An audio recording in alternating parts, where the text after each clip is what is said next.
The Louie T Network is powered by MusicHead University. MusicHeads, classes in session. Turn me up. Enroll on YouTube now.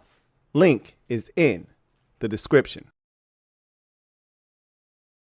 Who else could it be? Me, your man, Louie T. Welcome to the command post, or actually training camp confidential, day number 12. Training camp with the Washington Commanders. Commanders back at it on the practice field today.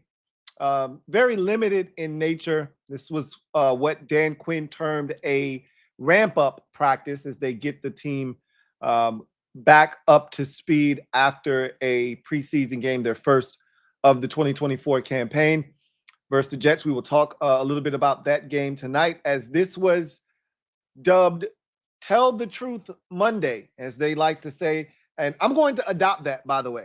So Quinn says this is something they do after games on Mondays. Tell the Truth Mondays. That's what we're going to have moving forward after games. Tell the Truth Mondays. So we're going to have our first Tell the Truth Monday today or tonight. So we'll be doing that a little bit later on in the show. So not much to report from practice today in particular. They'll ramp things up a little bit more tomorrow, then have an off day Wednesday as they travel to South Beach to take on the Dolphins. And then Thursday will be the joint practice. The schedule will be very similar to that of last week. Monday, Tuesday practice, off Wednesday, travel day, Thursday, joint practice, Friday off, Saturday, game day. So it'll look a lot like last week. I had a video that I did for Bleacher Report, kind of outlining the week and things to look for. I know a lot of you did not see that video, which is fine. No worries. I'll be uploading that video to the channel tomorrow morning. So be on the lookout for that at 10 a.m. tomorrow. That video should be up and running. So in any event, want to talk about what head coach Dan Quinn had to say at his press conference, react to a lot of that. And then we're going to get to some truths, right? It's tell the truth Monday. So let's do it. We're going to tell the truth and react to some of that as well. So you've had a chance to digest the preseason game from Saturday. Maybe you watched some other games around the league. Maybe you didn't. That's fine. How do you feel is what I want to know. A lot of you were already in code red after Thursday's joint practice. And I told you on Friday, as I previewed the game, that you'd feel a lot differently after the game was done. And I didn't want you to overreact one way or the other, negatively or positively. Like some people are already crowning Jaden Daniels. I'm not doing that. Okay. I understand it's a small sample size and it's one game, and it was only 11 plays and it was only 3 passes. And one of the passes was terrible, right? To put it in proper perspective. But at the end of the day, it was a great start for Jaden Daniels and this offense and this defense for that matter. Again, we played against the Jets B- squad. I can't stress that enough. You've probably heard me say that at least 10 to 15 times. I just want to make sure that you're not forgetting about that part of the equation as well. But at the end of the day, hopefully you feel a lot better. And I'm going to be honest with you. After Thursday, you might feel bad again. Okay, Tyreek Hill and Jaden and Jalen Waddle and all those guys are no joke. So anyway, I digress. I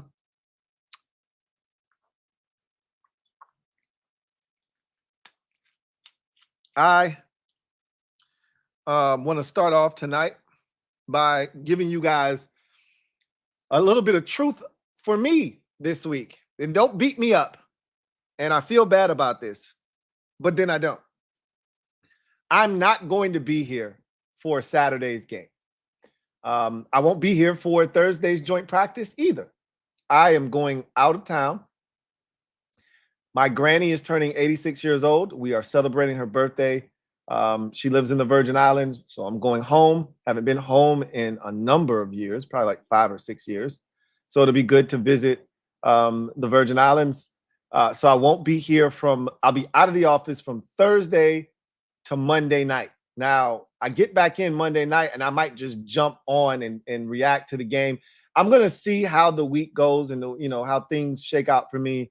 I may have enough time and how the reception is at the hotel. If I have enough Wi-Fi, I may try to jump on with you guys after the joint practice on Thursday. If I have time that night, which I should. We won't be hanging out late at night because people are old. I'll be around a bunch of old folks, so I don't see us being out at night too late. So I may be at the hotel chilling, and I may jump on with you guys, right, and talk about practice, joint practice from Thursday, react to it, that sort of thing.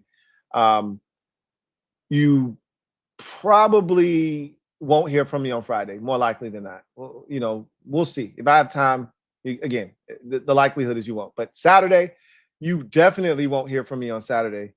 That's the party, the day of the party. And then I have to watch the game, kind of digest everything, then react to it. It just won't be enough time in the day for it. So I'll probably be in transit on Sunday. So maybe there's a chance you hear from me on Sunday. If I've had a chance to watch the game, digest it, and I get up early enough because we check out is early on Sunday from the hotel. And so I'll be relocating to one of my family members' house because I was supposed to be getting on a flight to come back on Sunday, and I couldn't get a flight out on Sunday. So I'm not coming back until Monday. So I just wanted you guys to know that I know you probably will be looking for me. You may still see me. It just won't be in the capacity that you're accustomed to seeing me. But don't fret. I will be back. And this will be the last time that I will not be present for a game this season. And so you can count on me to be here to recap everything. But I will be MIA this weekend. And we're playing MIA. Isn't that convenient? But anyway, I digress. So let's get to head coach DQ because he told us that today was Tell the Truth Monday, right? It's Tell the Truth Mondays. That's what they like to do. That's what they call it. So that's what we're going to call it here. All right. Every Monday, even when we get to Commander's Nightly News, day after the game is going to be called Tell the Truth Monday. That's going to be our new slogan. That's going to be our new mantra and motto for Mondays after a game. So we're going to start that now. Tell the Truth Monday. So we'll get to that a little bit later on. But let's get to head coach Dan Quinn's press conference from today. Because, again, every time he speaks, we learn something new. His press conferences generally shed light on different things. And you also have to give credit to the media members for asking the questions that yield us different answers. They could be asking us the same stale, dry questions about Jaden Daniels over and over again in different ways, and we could get nothing from these press conferences. They are asking questions that force him to give us answers, or at least lead him in the direction to give us answers that are different from day to day. And we have some injury updates to get to. Some of the things that we talked about on Saturday directly after the game, light has been shed on some of those things, like Sam Hartman, like Jordan McGee. These were names. Remember, I said I didn't think that Johnny Newton played, and somebody said, well, I heard his name on NFL Plus. And I was like, well, he might have played. I'm not sure. I just don't remember seeing him. He didn't play. He didn't dress. So we got some answers as to why some of these things that happened, right? So we're going to get into all of that tonight.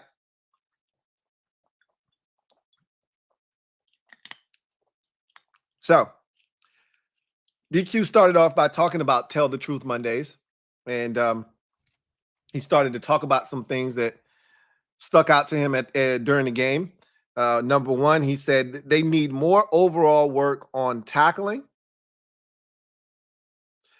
and ball hawking. We'll come back to that. Put a pin in that. He also said there's more to uncover on kickoff and kickoff return. That was their first time seeing it. So they were pleased with how things went. But they did give up a good sizable return on one kickoff. And They did have, a missed field goal and things of that nature. So special teams was not the cleanest operation, but it wasn't terrible either. And there was a lot to glean from it. He gave a shout out to Ben Sinnott very early on in his press conference for his pass game prowess. He said he had seen the physicality from him in the run game, but this was the first time really that he had finally been able to see him do the things that they thought he was capable of doing in the pass game as a receiver. They drafted him in the second round because he could not only be physical in the run game and a move piece, a guy that could be here, there, and everywhere, but also he could catch the football and make things happen after the catch. And they finally got to see that piece of the equation. They had been waiting to see that. He said he was happy to see the safeties tackle. And then he singled out Butler and Reeves in particular. And I went, Butler and Reeves, you say?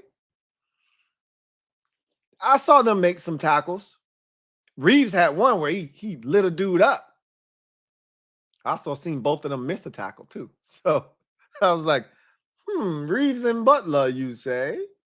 But overall, I thought both of them played solid games. He also referenced he was proud of the offense in all three levels in terms of first, second, and third team of taking care of the football. No turnovers. I watched games this weekend where there was some teams where it just felt like the football was hot potato and they didn't want it. So there was some sloppy play around the league, once the starters got out of there, and we didn't have any of that. But we didn't create any of it either, right? So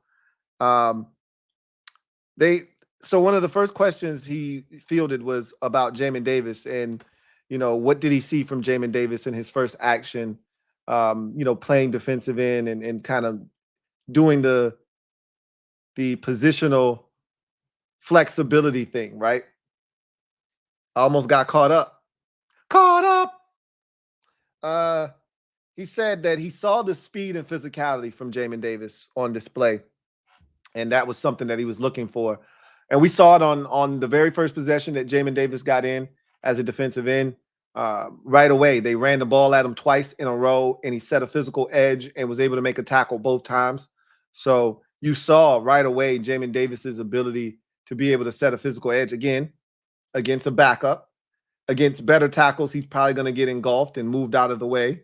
But the fact that he got out there against a guy that weighs more than probably 60 pounds than he does, set a physical edge, and was able to play with good pad level, shed, and get to the ball carrier, that's a good thing to see.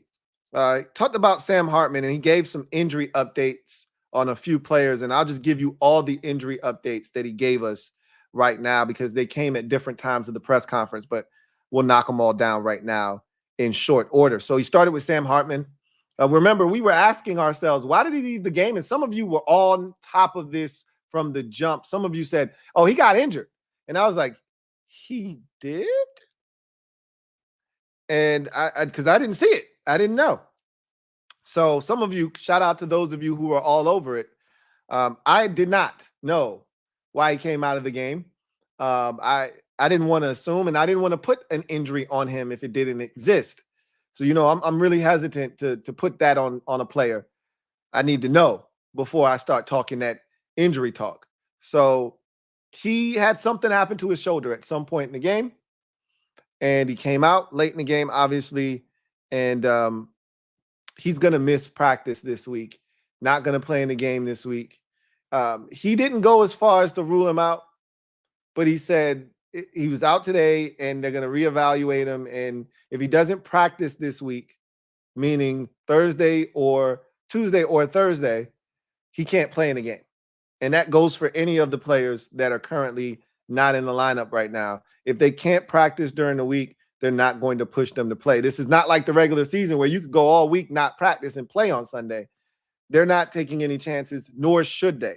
So we'll see what happens with Sam Hartman. But as of right now, it's not looking too good for him to play on Saturday. Jordan McGee sustained a knee injury. They did not tell us the severity of the injury, but they did say he sustained a knee injury, and he is definitely out this week. So what that tells me is, at a bare minimum, this is a knee sprain, and it's going to take at least 2 to 3 weeks for it to heal. That's what it feels like to me right now. My guess is not only is he out for this game, he probably won't play against the Patriots either. And he's making his squad, though.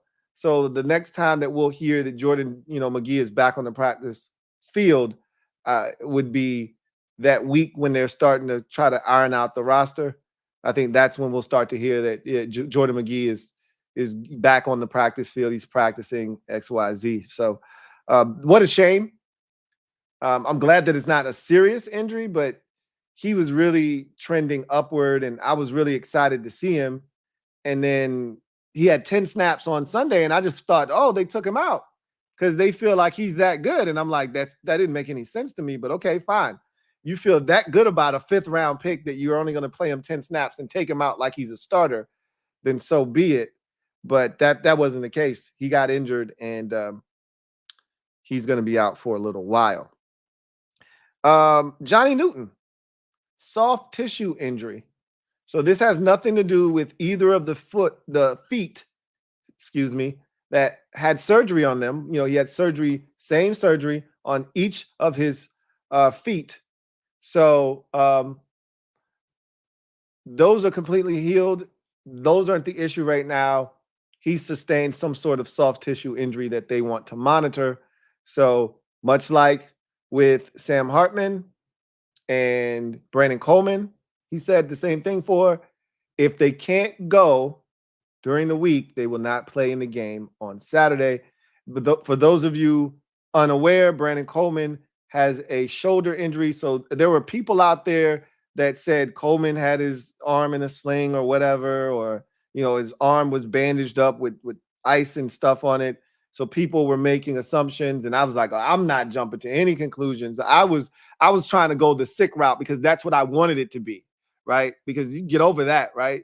You're down for a day or two, you're not feeling well, you rehydrate, you get yourself together, and then you're back at it, right? That's what I wanted it to be.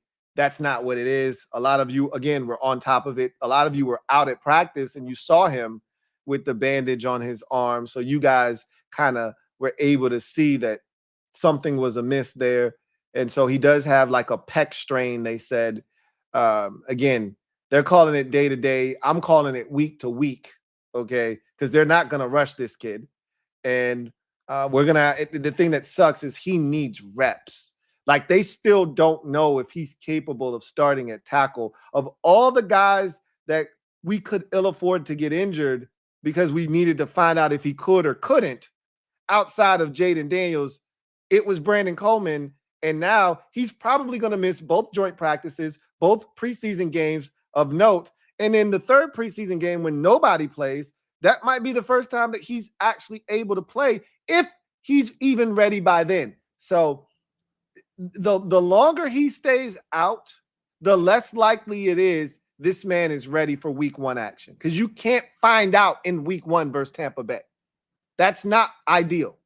You don't want to put him out there against Randy Gregory and have him blessed in week 1. And that's when you find out, oh, maybe he can't do it right now.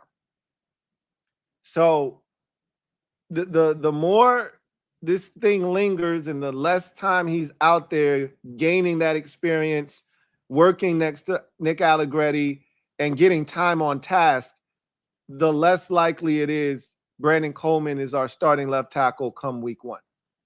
So that's something that we definitely need to continue to monitor and see how long it takes him to get back onto the practice field. So Johnny Newton is in the same boat as Sam Hartman. If he can't practice this week, and Brandon Coleman, if they can't practice this week, they won't play this Saturday. DQ talked about Dyami Brown, and he's been a Dyami Brown fan. He's talked about Dyami Brown a lot this training camp because he's been asked about Dyami Brown, because a lot of people initially thought Dyami wasn't going to make the roster. So people were curious. And so beat reporters were getting that curiosity from you guys, and so they needed to ask the questions that you wanted to hear the answers to.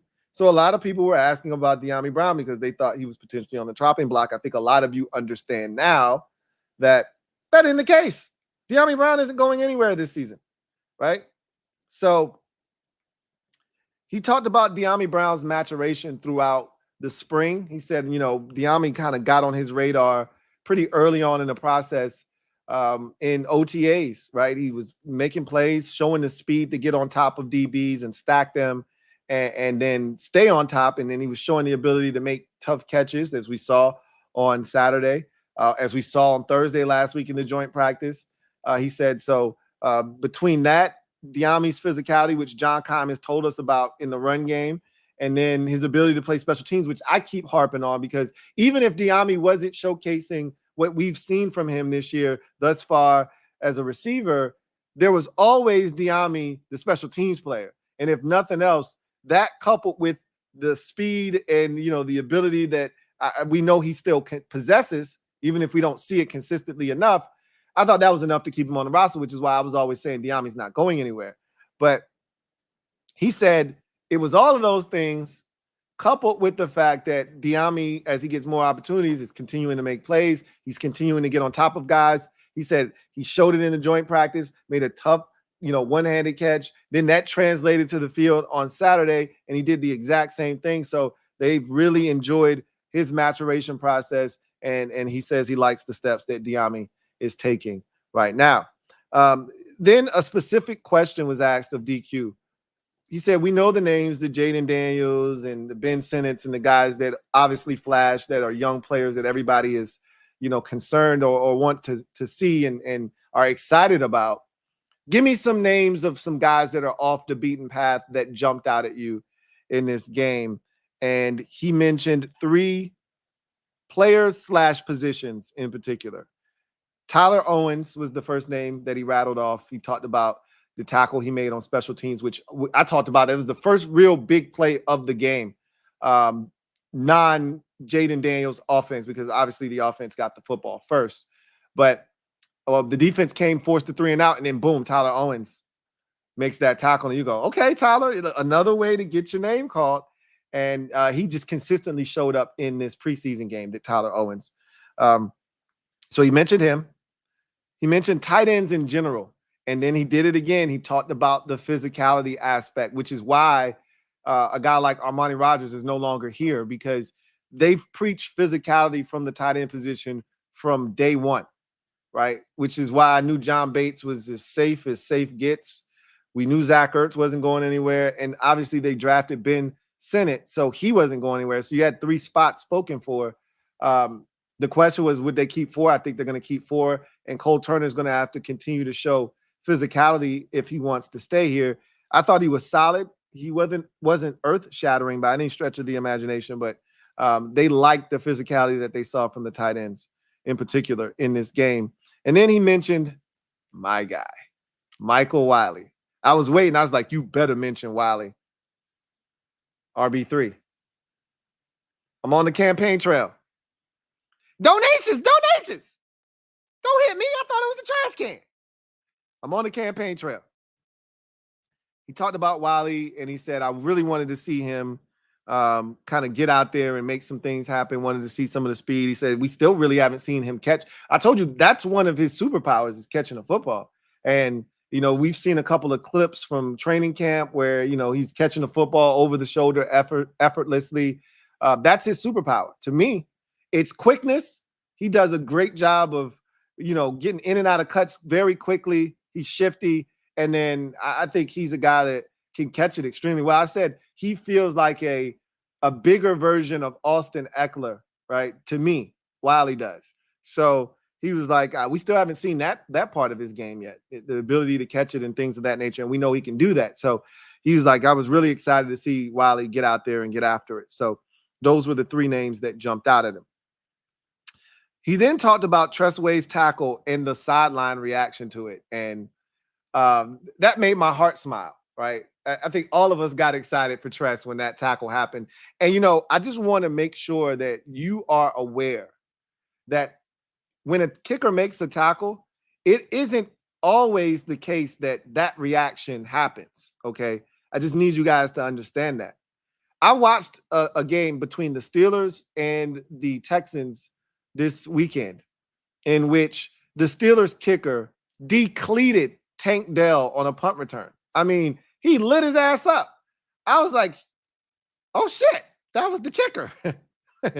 Tank Dell took exception to it because he was running out of bounds, and the kicker was like, shit, I ran all the way over here.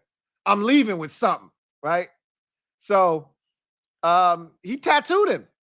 And none of his players, and then the kicker, get this, he not only lit him up and was late, probably should have been flagged. He then, after the hit, walks over to Tank Dell and stands over him like, and what? So Tank Dell gets up, pushes him, and then the Steelers players run over to Tank Dell like, hey, you on our sideline. You better watch yourself, all right? You better check yourself before you riggedy wreck yourself.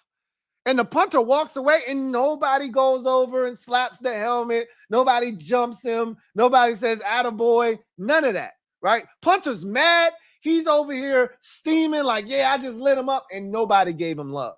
Nobody, not a single Steeler went over and said, hey, way to hit or nothing.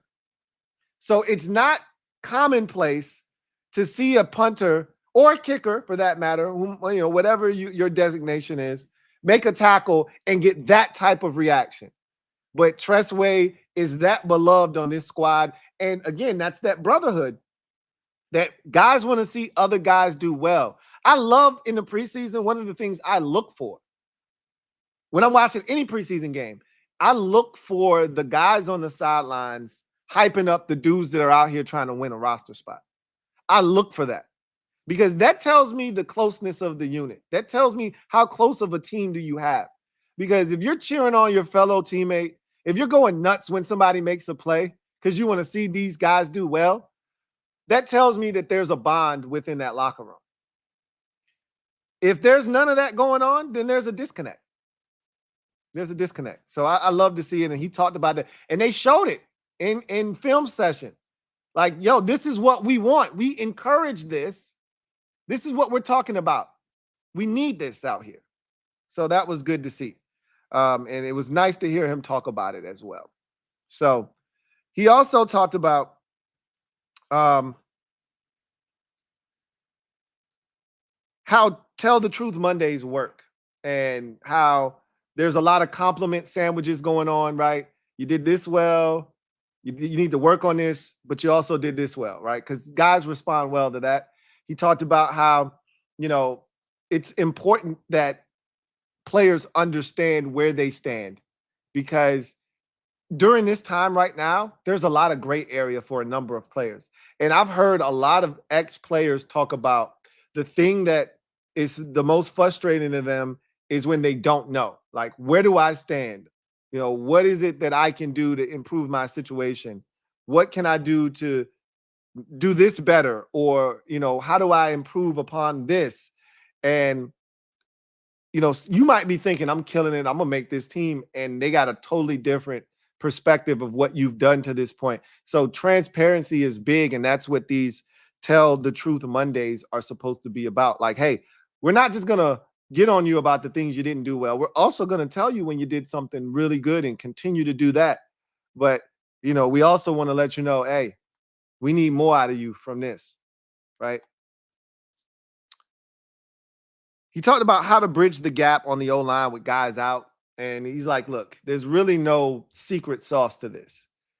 We need those guys out there, but we're not going to rush them if they're dealing with something. This is the time now that if a guy's dealing with something, you want to take your time and not rush them. As much as we want Brandon Coleman out there getting reps next to Nick Allegretti, as much as we want Andrew Wiley out there and we want this line to be whole, we also don't want to rush these guys back in August and have that affect them come September, October, November, and such, so forth. So he's like, we got a lot of walkthroughs. Guys are taking mental reps. There's only so much of that you can do, as he said. But he's like, those are important. And, a guy like Wiley, he's a veteran. So he can jump back in there and it's no issue. But he's like, it's the communication piece that gets affected. even for a veteran like Wiley, you still need to have that communication piece. Now, the good thing is he and Cosme have a working relationship already, which we've kind of really undersold this offseason because we were just like, get rid of Wiley, like find us a new starter. But that continuity piece is important, and they have a working relationship, but that doesn't exist with Nick Allegretti and Brandon Coleman. So the more reps that they could get next to one another, the more that would help. And Coleman being out really hurts him more so than any of the other offensive linemen, because the rest of these guys, albeit new here in Washington, they have experience playing in this league. They've proven that they can play. We don't know to what degree and what level, right? We don't know Nick Allegretti, the starter for 17 games. We know Nick Allegretti, the spot starter for 2 to 4 weeks. We don't know Nick Allegretti, the 17-game starter. We don't know Cornelius Lucas, the 17-game starter. We know Cornelius Lucas, the spot starter for 2 to 4 weeks. So, again, we're not sure about some of these guys. We know they can play in the league, though. We're not even sure Brandon Coleman is capable of that yet. I think we feel confident that he can do something, but we don't know to what degree again. So he said there's only so much you can do, right? The guys got to be healthy and they got to get out there, but, we're not going to rush it. He talked about Jahan Dotson, and, much was made, and I'm going to talk about that here in a bit. Much was made about Dotson playing the most snaps of the quote-unquote starting receivers. And his response, I think, led people down a path that I don't think they need to necessarily go. I think his response, and while he didn't mince any words, right? He knew what he said. I don't think, similar to when he wore the shirt, I don't think he realized what the response to what he said was going to be. Not that he cares, by the way. But he said we're right in the middle of that competition. Now, he said a lot of things after that, but everybody went deaf after that line. Right? They tuned out the rest of what he said because that was the most important part that got everybody's ears perked up. Right? But after he said that, he talked about wanting to work him at different positions, getting him work outside and inside. Like, for instance, the last play that he played on offense, the fade ball that Jeff Driscoll threw him, he was outside. And he was running a fade, and he slipped. Right? Now, we know most of his snaps right now are going to come inside as a slot receiver. But on the Terry play, guess where he was at? When he was blocking for Terry, when Terry ran the slot screen, he was outside, right? So I think there's less about Jahan. It's less about Jahan, the player, and it's more about getting him comfortable in different positions. But again, everybody's going to have their interpretation of what was said. He talked about the deliberate nature and steps taken with Jaden Daniels. So this was more in response to the comments that Dan Quinn, and I don't know if you guys have seen the entire interview, because I don't know what the hell the Commanders social media team was doing or what they thought they were doing after the game. That piece of shit that they put up from Dan Quinn and Jaden Daniels, first of all, they were about a minute and a half too late on both of their press conferences. And then the shit kept glitching and stopping, and the audio was trash, and it was a mess. They could have just left that shit off the site if they were going to, off the YouTube channel, if they're going to do that shit. It was terrible. I had to go to ESPN to get the clean, full, 3.5 minute version for Jaden and 4.5 minute for Dan Quinn. Like, I had to get the full 4 minutes of Jaden and then 4.5 minutes of DQ from ESPN because it was so bad, right? But in that press conference, he talked about Jaden going rogue, essentially, and they didn't tell him to audible, and he did it anyway, right? So Ben Stanley was like, well, was that a problem? Did you not want him to audible for a reason? Can he not audible? Like, you guys weren't mad, but you weren't exactly, jumping, off the walls with excitement that he saw the defense in that alignment and took advantage of it. And he was like, so basically, and I talked about this on the show that you'll see tomorrow, but I could talk about it here as well. He basically was saying, hey, look, we got some guys out here that we're not too sure about. We don't want you to be in a compromising position. It's preseason game 1. We don't want anybody out here get exposed or hurt. I don't know if you guys noticed, but all 3 of his called passes were supposed to be screens. I don't know if that registered with you or not. The first pass that he missed to Austin Eckler was a screen. The pass that he checked out of was another screen. And then the slot screen to Terry was a screen. So they weren't going to put him in harm's way in this game. There was never going to be a drop back opportunity. It could have been 3rd and 6. It could have been 3rd and 3. It could have been 3rd and 1. It could have been 3rd and 13. He was never going to be in a drop back situation. They were always going to get it out of his hands quickly in this game with that offensive line in front of him. That was the plan. So when he checked to the go ball, he messed up their plan, right? Now you're at risk. You're dropping back. You need the 2 tackles to stand up. And we're not sure that they can do that. And on that play, Chris Paul gets pushed back and he has to step up. And as he throws it, you see him, he has to pull his back half up to get it out of the way so it doesn't get hit, right? So that's why they were like, we didn't have an issue with him doing it. It was just, hey, take a look at the circumstances here, buddy. Understand that it's a much bigger, plan in place here. We're not just worried about this game. And Quinn said, we're not just worried about this game, this preseason, or this season. We're thinking long-term for this kid. We want him to have a great career. And so we're trying to set him up for that. So it was more about, hey, take a look at your surroundings, buddy. Understand what's going on here. Like, this is why we don't want you, audibling to all goals.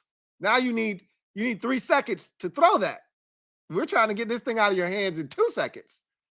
Right? You need 3 to 4 seconds for that go ball. So specifically, he was asked about Tyler Owens, but in typical Dan Quinn fashion, and I love this about him, he doesn't, and we saw that with Joe Witt Jr. too. Like, they don't like showering guys with praise. They'll tell you about a guy doing really well and how they were pleased with this or that. But if you ask them specifically about a player and you're trying to get them to shower that guy with praise, they're not going to do it. And instead, what Quinn likes to do, Joe Witt, he ignorant with his. He's like, what are you asking me? Like, I'm not finna sit up here and give this guy a whole bunch of praise and not praise other guys. What are you asking me? Like, that's what he did the last press conference. And that's not a bad thing when I say he's ignorant with it. He's blunt, right? He's not like, Dan isn't going to call you out on the question and get a little aggressive with you. He's just going to answer the question in a way that brings others in and it doesn't focus on the guy that you asked. So in this particular case, they asked about Tyler Owens and he starts talking about Chig, which is Chigozie Anuzium, and then Colson. So all these undrafted guys who have an opportunity now because special teams is now a part of the game more so than it has been over the last 5 to 7 years, as it's kind of been phased out a bit. Once they moved that football from the 30 on the kickoffs to the 35, you essentially brought touchbacks into play. And then when they 2 years later changed the rule after moving the kickoff from the 30 to 35, 2 years later, they make touchbacks out to the 25. Teams are like, okay, well, shit, we don't even need to return the ball no more. We getting the ball at the 25. All right, just let that bitch hit the end zone and let's take it at the 25-yard line. So he's like, you used to have a lot of opportunities with special teams being a part of the game to make an impact and to make a team. Remember Terrell Davis, Hall of Fame running back Terrell Davis, 2,000-yard rusher Terrell Davis, started his career out on special teams. That is how he made the Denver Broncos. He made a massive hit on a running back in 1995 in the preseason, and that got the coaching staff's attention, which got him an opportunity to make the team as a special teams player, and then ultimately gave him a chance to end up being the starting running back. Special teams can do that for you, but you got to have that opportunity, and those opportunities haven't been very frequent with the rules set up the way that they are. But now with this change, guys like Owens, Chig, Colson are all getting opportunities to show what they can do on special teams. And he feels like that's going to help some guys kind of separate themselves, so to speak. And so that was the gist of DQ's press conference.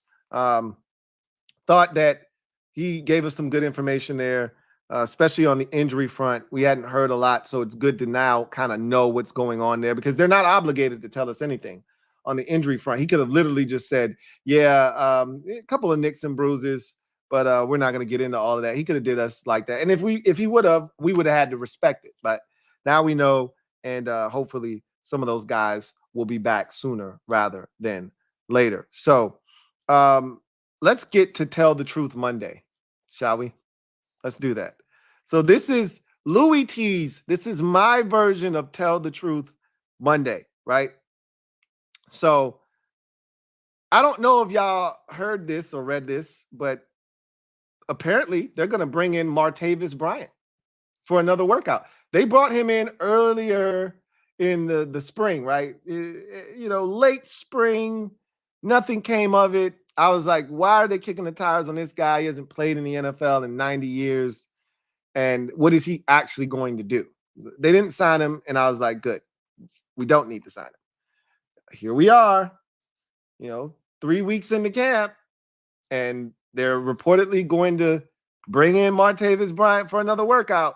So I was easily able to Dikembe Mutombo the whole wide receiver question when they signed Byron Pringle. I swatted that shit and gave you the finger wag and said, nah, ain't nothing wrong with the receiver position. This is about kickoffs. And we've seen Byron Pringle on kickoffs already. So I was able to deflect there. I can't run from it now. Okay. Truth number one on this Tell the Truth Monday. They are not satisfied with their receiver position right now. Now, I'm not telling you that this stems from Jahan Dotson exclusively, but I don't think they are necessarily thrilled, right? Like they expected to see Jahan and go, yeah, he's a dog, right? I don't think they've seen that yet from him, okay? I think that they know that he's capable, but they're not sure. And you want to be sure about guys like Terry, Duran, John, like those types of guys. When you get here, you want 5 to 7 guys that you go, okay, I ain't got to worry about him. He's as advertised. They were hoping Jahan Dotson was one of those guys that when they got here, okay, there's Terry, there's Duran, there's John, there's Tress, there's Reeves, and there's Jahan Dotson. Okay, we see the core guys and there's Cosme, right? We see the 7 or so core guys that we know. We don't have to worry about them. They're in a class of their own. Those are guys we can rely on. Now let's build around those guys. He isn't in that class right now. And I think they've been looking for a little bit more from him. But I don't think so. Let me reiterate this. I don't think that they're disappointed in Jahan the way that some of you think they're disappointed in Jahan. Like he was out there longer than De'Ami Brown was out there for the same amount of time, essentially. Go look at the snap counts. Nikki Javala put them up on her X account. Their snap counts aren't that different, right? So I really believe that they're looking at Jahan and they're trying to play him at different positions because really he hasn't moved around in the formations in his career. So he needs to learn all of the receiver spots. So they want to move him around. They want to get him comfortable. They want him in the slot, but they also want him outside. They want him taking reps. The more reps, the better for him. So I don't think they are necessarily like really down on Jahan as much as, hey, we need you to step up. Like, we really need you to be a number 2 receiver. We cannot afford for you to not be a number 2 because nobody else on this roster even remotely resembles a number 2 receiver. If you aren't it, we're in trouble at receiver. That's what they're saying. And so the Martavis Bryant workout isn't going to alleviate any concerns about your number 2 receiver. So that's why I'm not directly correlating Martavis Bryant showing up for a workout with Jahan Dotson's disappointment necessarily. Because what is Martavis Bryant going to do if they add him to the roster, if they sign him and they got to cut somebody? What is he going to do? Is he going to be your number 2 receiver? Is he going to be your number 3? Hell no. If he even makes the roster, which he probably wouldn't make the roster at this point. So what I'm trying to tell you is I think they want more from the receiver group as a whole. Like, I think they like OZ and what they're getting from him. I think they like Terry. They love Terry. They know what Terry is capable of. Luke's it's gonna be a process. He's a rookie, right? He's coming along, but it's not gonna happen as fast.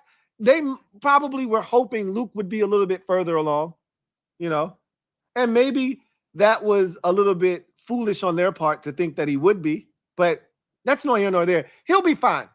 I like the small sample size that I've seen from him. He'll be fine, right? But, we've talked about this. There are 5 guys right now on the roster that have solidified roster spots at the receiver position. Terry, Jahan, Diami, Luke, and OZ, right? Olamide Zaccheaus. Of that group of 5, how many true needle movers do you have? I think it's pretty safe to say that it's just 1 right now, which is why there was interest in Brandon Ayuk, which is why Washington made an offer, or at least was listening to offers about Brandon Ayuk from San Francisco right around draft time. And even some after that, right? Because they could look at the situation and say, hey, we could use an upgrade. And, I've been adamant. I want to see what Jahan can do. And I'm still super confident in Jahan. I'm not wavering. I'm not waffling. I'm 10 toes down on Jahan, and I think he's going to be really good this year. But I don't think they're enamored with the receiver group as a whole. And I think, like, I look at a guy like Mitchell Tinsley, for instance. Mitchell Tinsley had a chance to make a play in the game on Saturday. Jeff Driscoll threw him a ball, right corner of the end zone.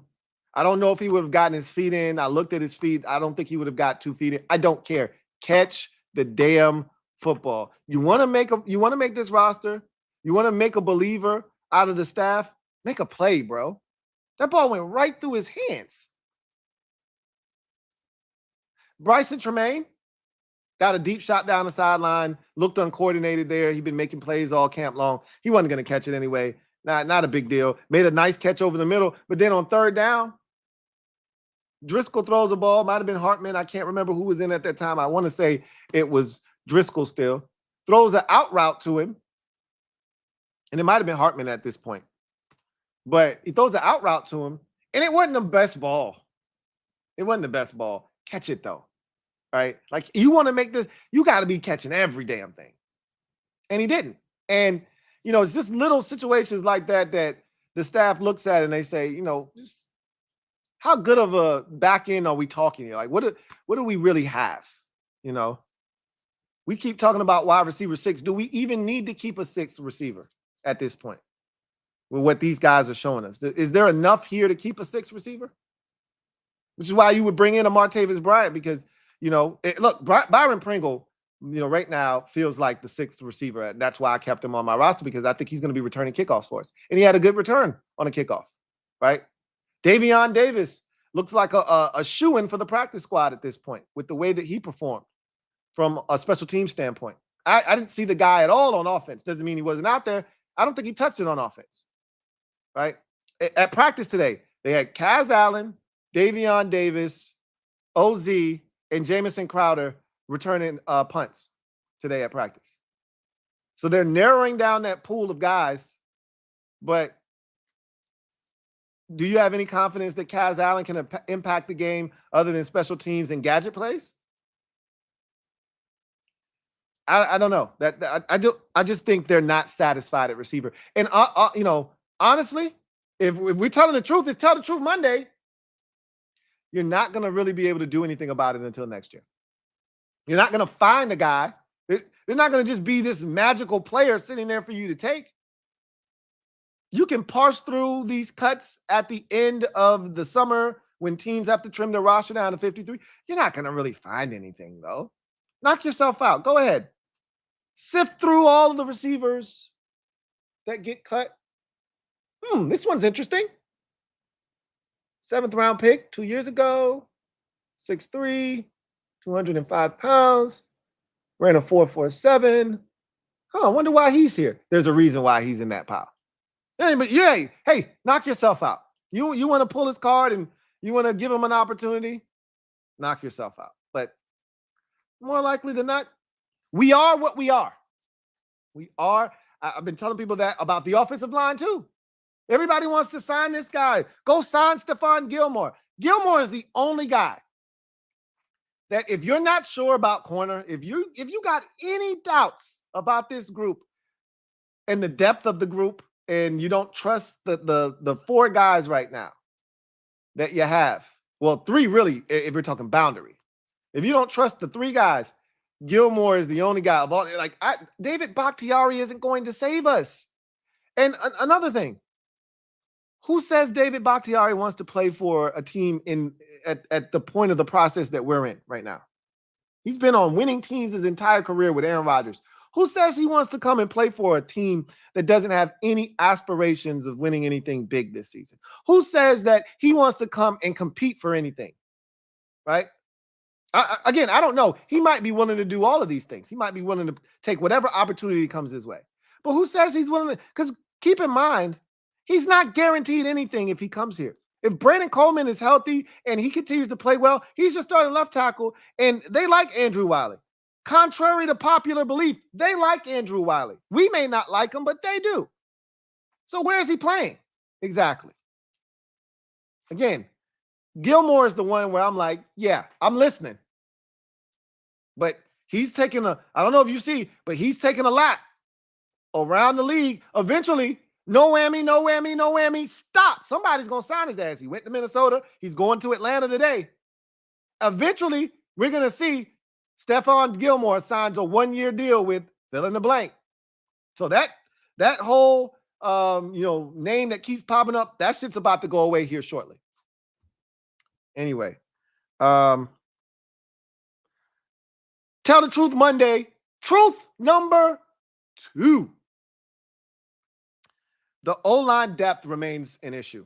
That's not telling you anything that you don't already know, but the fact that we saw so much juggling in the game on Saturday, my goodness, that was a sight to behold. Now, I'm not telling you it was a sight to behold in a good way. It was just a sight to behold. I was seeing guys playing positions that they probably haven't played in 3 or 4 years. Chris Paul hasn't played tackle since he was at Tulsa. I told you guys that on Saturday. That man hasn't seen the tackle position since he stepped foot in the NFL. This is his 3rd season in the league. And they just threw him out there. All right, you're up, buddy. I was like, whoa, wait. Who? Chris Paul? Wait a minute. You don't have anybody else you can put in tackle? It's like, nope. Let's see what he's got. Mason Brooks? Mason Brooks hasn't played tackle since his 3rd year in college. You're putting him at tackle? There's like, he played tackle though, right? I was like, yeah, he did play tackle. He's like, all right then, shut up. Let us do this thing. So, the fact that I'm seeing Julian Good-Jones up and down the offensive line, Mason Brooks up and down, Chris Paul up and down, Michael Dieter's here, Michael Dieter's there, Ricky Stromberg's over here, and look, Ricky Stromberg's over there. Braden Daniels is out here at right tackle. Braden Daniels actually didn't play poorly, by the way. Just for those of you keeping score at home. Braden Daniels did not look too bad. I don't think he's making this roster, though. But I don't think he's going to be outright cut and not back in any capacity. I think there is a practice squad spot potentially with his name on it. I think there is some developmental tread on those tires, if you will. But anyway, the offensive line depth remains an issue. I don't think that's surprising to anyone, but I don't think we've learned anything. As fans, maybe the coaching staff learned a little something. That was some good work that they got out there. I brought this up immediately after the game in a joking manner, but I'm not laughing right now. This is no laughing matter. I'm dead ass right now. I know this isn't going to change, but I'm going to bring it up anyway. Hey, it's Tell the Truth Monday. Truth number 3. Jeff Driscoll looks QB2 worthy to me. Okay? Look, I know what Marcus Mariota is. I know what Jeff Driscoll is. All right? I've already told you this. I've always had a thing for Jeff Driscoll. I always felt like, hey, that's a competent NFL backup quarterback. I always told you, and it's the same reason I like Marcus Mariota, okay? When I put a backup quarterback in, I want a guy that something's going to happen when he comes in, which is why I couldn't stand Jacoby Brissett. A lot of you like Jacoby Brissett. And look, last year, I will say, in his defense, shit happened when he came in the game. The deep balls, touchdown, points were scored, right? That's the kind of shit I like. Either positive or negative, but something's what I don't want is a guy to come in and he goes, 9 of 13 for 74 yards and he doesn't do shit, right? Just kind of, dink and dunk, doesn't turn it over, doesn't want to make a mistake. He's scared. You're not going to win shit with a backup coming in doing that. Give me the dude that's going to sling the bitch like Ryan Fitzpatrick and whatever happens, happens, right? That's what a backup is supposed to be. The reason he's a backup is because he's probably a starter at one point, but he's so polarizing and he's such a lightning rod that you don't know what the hell you're going to get. He could throw 3 touchdown passes, he could throw 2 interceptions, but that's the nature of the beast as a backup quarterback. But I need you to do something. I need to feel some type of way about you. Marcus Mariota evokes those types of emotions. A lot of times it's usually the latter, and he's pissing you off. But he can also make some plays with his legs and give you a shot. But Driscoll just seems a little bit more competent with his arm. He looks a lot more confident to me. He's always struck me as a confident guy. He was a highly recruited guy coming out of high school. Things didn't necessarily go well for him, but the talent is there and you see it. And I've always been a Jeff Driscoll fan. I just have. And I'm not gonna sugarcoat you. He looks like, I'm not telling you he's gonna be QB2 because I think that's Mariota's job. They're paying him to be QB2. They're not gonna cut him after the contract they gave him. He's good for the locker room. I don't think they're keeping any more than 2 quarterbacks, but I'm just telling you, Driscoll looks QB2 worthy to me. And we haven't seen a lot of Mariota. He literally was in the game for 1 possession. It was a disaster of a possession. There was a penalty. That drive never stood a chance. They were pinned deep in their own territory. That drive never stood a chance. But he didn't give that drive a chance either. He was out there looking like, hey, I know I'm out here for 3 plays. Let me just get them over with and get out of here. So that might not be fair to Marcus Mariota because it's such a small sample size. But I know who he is as a quarterback. And he hasn't looked great for much of camp, to be honest. I'm just telling you, after the game, I said, Jeff Driscoll looked pretty damn good to me. I don't know about you. Jeff Driscoll looked pretty damn good to me. Anyway, tell the truth. Truth number 4. Really should be 3. Michael Wiley should be in consideration to make this team. Now, notice I didn't say RB3 because I don't know if they're keeping 3 or 4 backs. All I'm saying is, whatever the case may be, he should be in consideration.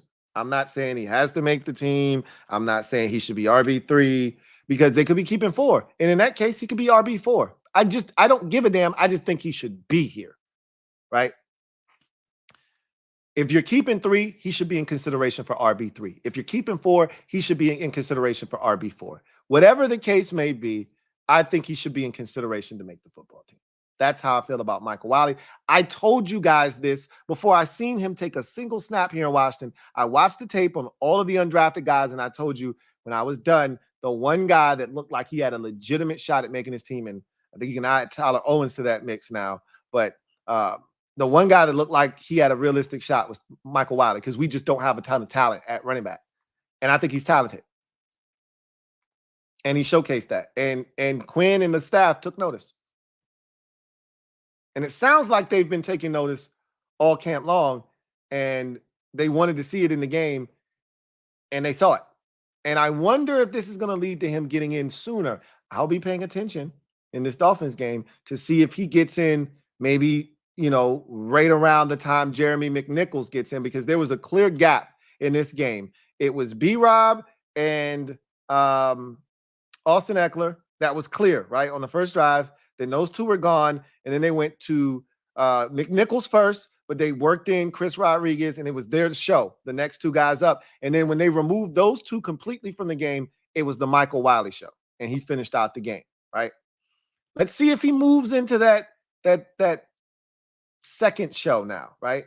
After B-Rob and Austin Eck are removed from the equation, and they start working in that second group of backs. Let's see if he weasels his way into that second group.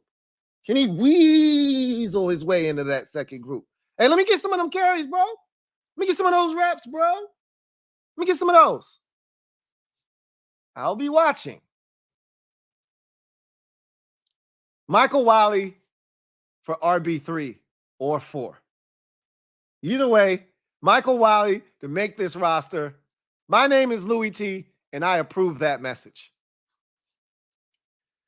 Truth number 5. Defensive end and linebacker depth looks a little shaky. Just a little shaky. Just a little shaky. I was so convinced that the linebackers on this team were going to be ironclad. And then, just like that depth that I was all excited, I had 6 linebackers. Count them up, 6. I got a little frisky, right? That linebacker depth that I was talking about, that shit got tested on Saturday, just like that. No Wagner. McGee goes down very soon, early in the game.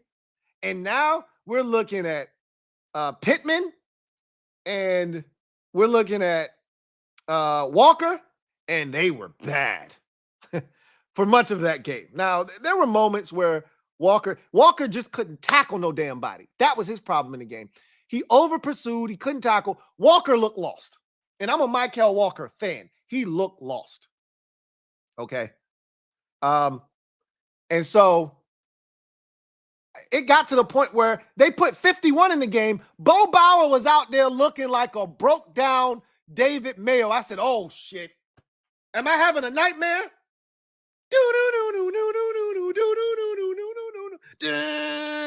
Felt like I woke up in the Twilight Zone. I swear I saw 51 getting beat to the corner, and I said, ah! It's David Mayo. What is he doing here? So I looked at this like, did you see the big runs after the starters came out? Braylon Edwards, the Jets rookie running back, popped a run for 16, popped another one for like 19, 25, 30, whatever that run was for, put him right in scoring range. Just like that, 2 big runs. And some of that comes from the lack of defensive end depth. Our defensive ends are trash. There's no other way to say it. All right. After you take Dorrance Armstrong and Cleveland Farrell off the field, there was no Dante Fowler Jr. He was out of this game. He didn't dress. He was one of 11 players that did not dress for this preseason game. You start talking about Jamon Davis, and you start talking about KJ Henry and Andre Jones and Javante John Baptiste. Our defensive ends are doo-doo, which we already knew. It just isn't any depth. Boy, F.A. Obata can't get back fast enough. When you begging for F.A., you in effing trouble. So they were running the ball, man. And these were some, and it wasn't just the defensive tackles, although they weren't doing enough either. Those, that next wave of defensive, those defensive ends were getting pushed around. And those linebackers, those linemen were allowed to climb up to the second level, get to those backers who were over pursuing and out of position. That's why you saw those big runs. Anyway, so I'm not saying, I'm just saying, linebacker, Maybe I got a little bit carried away. Maybe I was a bit too hasty. 6 might be just a bit much. Look, I'm going to watch this Dolphins game very attentively. If I don't see improvement, I'm going to trim off some fat at that position. We don't need dead weight at linebacker. I can add another guy at a position that offers more talent to this team, like Tyler Owens at safety. Don't make me do it, because I'll do it. Truth number 7, I believe we are on. 1, 2, 3, 4, 5, 6. Truth number 6. 6. No takeaways in this ball game, and we haven't gotten a lot of them this summer. I'm not going to lie to you. I'm getting a little nervous. If the ball is life, we dead.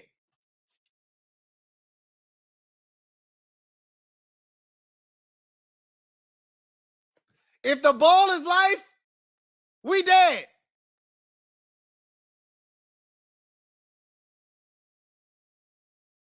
We need some turnovers, man. Where the turnovers at? Y'all told me we was getting turnovers when y'all showed up. Y'all told me ball is life, and if we don't take the ball away, we don't eat. Well, I'm starving. My ribs is touching my back. Where the turnovers at? I just watched the Cowboys put their 19th string unit in, and they got 4 interceptions. Now, I get it. It was Stetson Bennett. Who the hell were we playing against? I don't know. We can't get one turnover? We can't force. I didn't see one attempted punch out. Did you?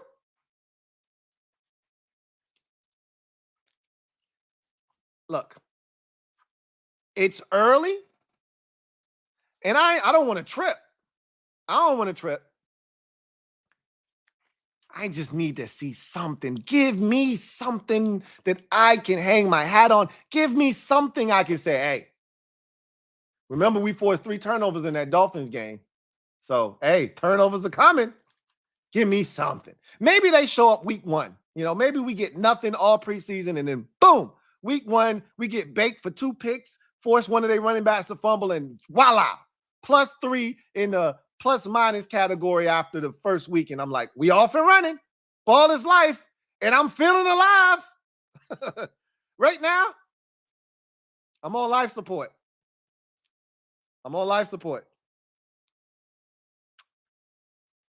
And Dan Quinn even said, we need more ball production. He said his exact words, we need to work on ball hawking.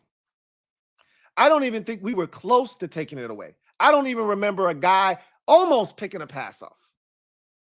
I watched a lot of preseason ball this weekend, and there were a lot of guys that were close. Like, oh, he should have caught that. I don't even think we were in position one time. The closest we might have come was Emmanuel Forbes, and he wasn't in a posture of, I'm about to take it away. He was in a posture where he was fighting for his life because he was in great position, but the dude behind him was trying to move him out the way, so he was fighting for his life to try to stay in the position that he was in. And I don't think the ball ended up on the ground one time. Either way. So, yeah. Takeaway number 7. Or truth number 7. Interior offensive line. So far, so good. I actually like what those guys are doing. A lot. I like it a lot. I told you I feel good from guard to guard if we're fully healthy. With Cosme in the game, Allegretti, Biotish, Cosme, I think is going to be a really good group inside. We can keep that group together. We're going to be able to run the football. I truly believe this. No matter who's at tackle. With those 3 guys inside, they have the demeanor of, hey, we're going to put somebody's dick in the dirt. And so, did you see some of those holes? I get it. The Jets had their B- squad. I don't care. I love it. I don't care. They're out there, bust their ass. And that's what they did.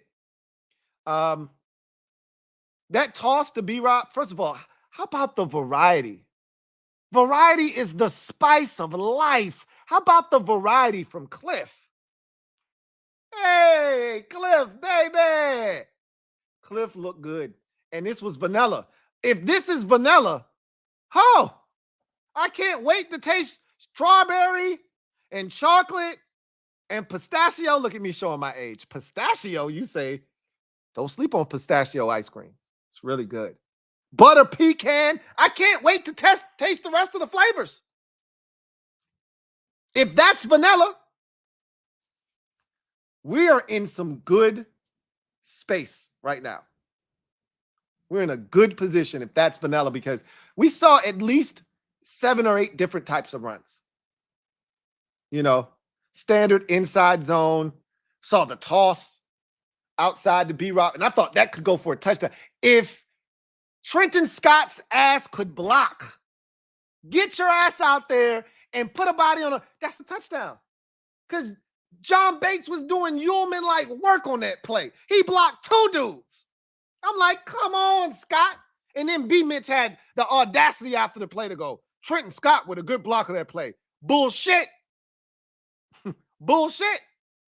He had a good block on that play.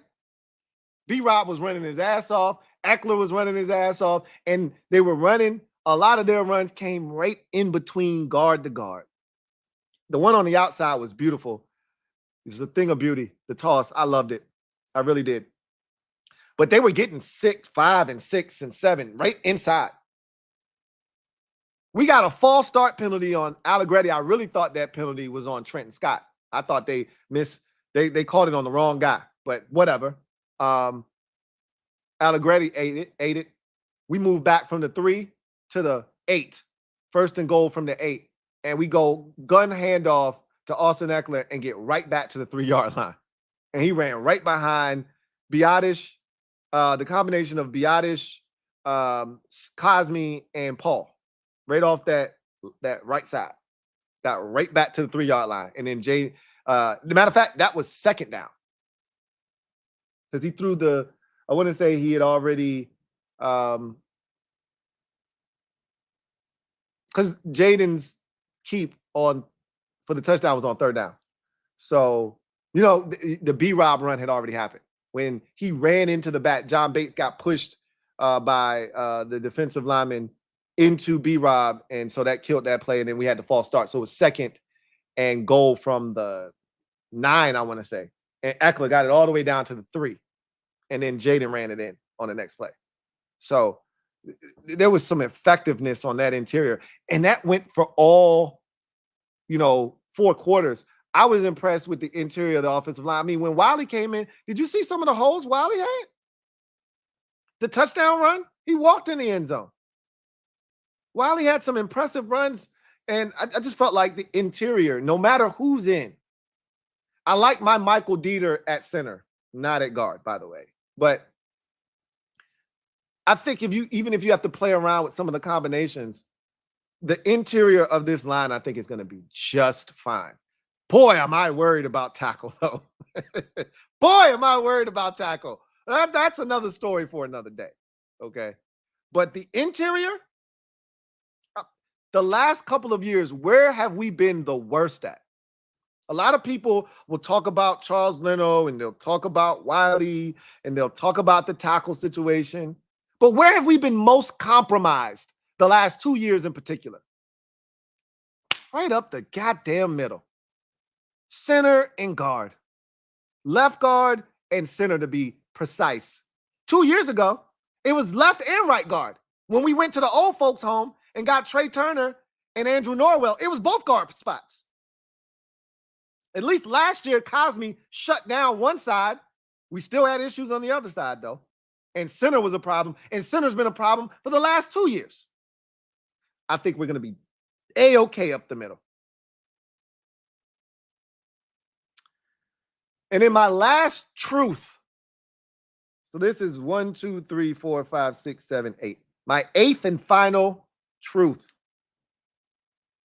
of the night. This kicking competition is depressing. It is so bad. I've gotten to the point And I said this on my podcast earlier today. So for those of you who watch the podcast, I'm not going to repeat everything. You already heard this.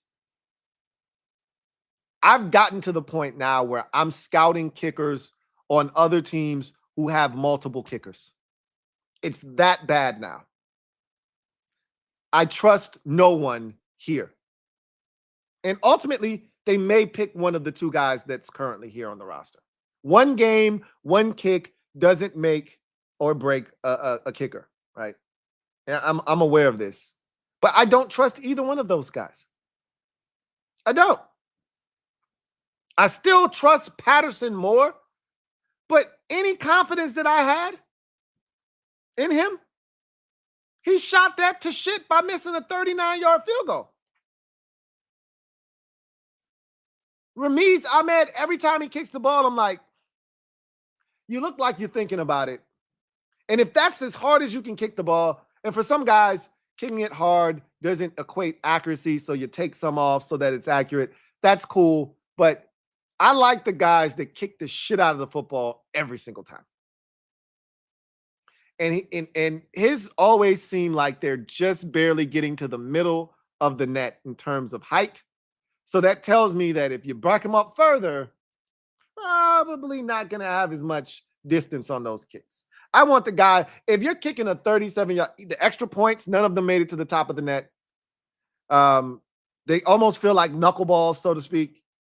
Like, I like the guys, not to bring up guys that weren't super successful here, but we know they're capable.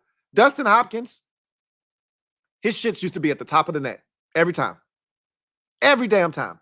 Especially if he was kicking an extra point. 33 yards. Oh, that's the top of the net, bro. Without question. Joey Sly, top of the net. And we knew he could kick it from 56, from 57 with ease, right? Joey had a leg. We knew that. I'm not sure that Ramiz Ahmed has a leg. I don't trust that he has a leg. And I'll take it a step further. Riley Patterson, he may have a leg, but clearly the accuracy is a question mark for him right now.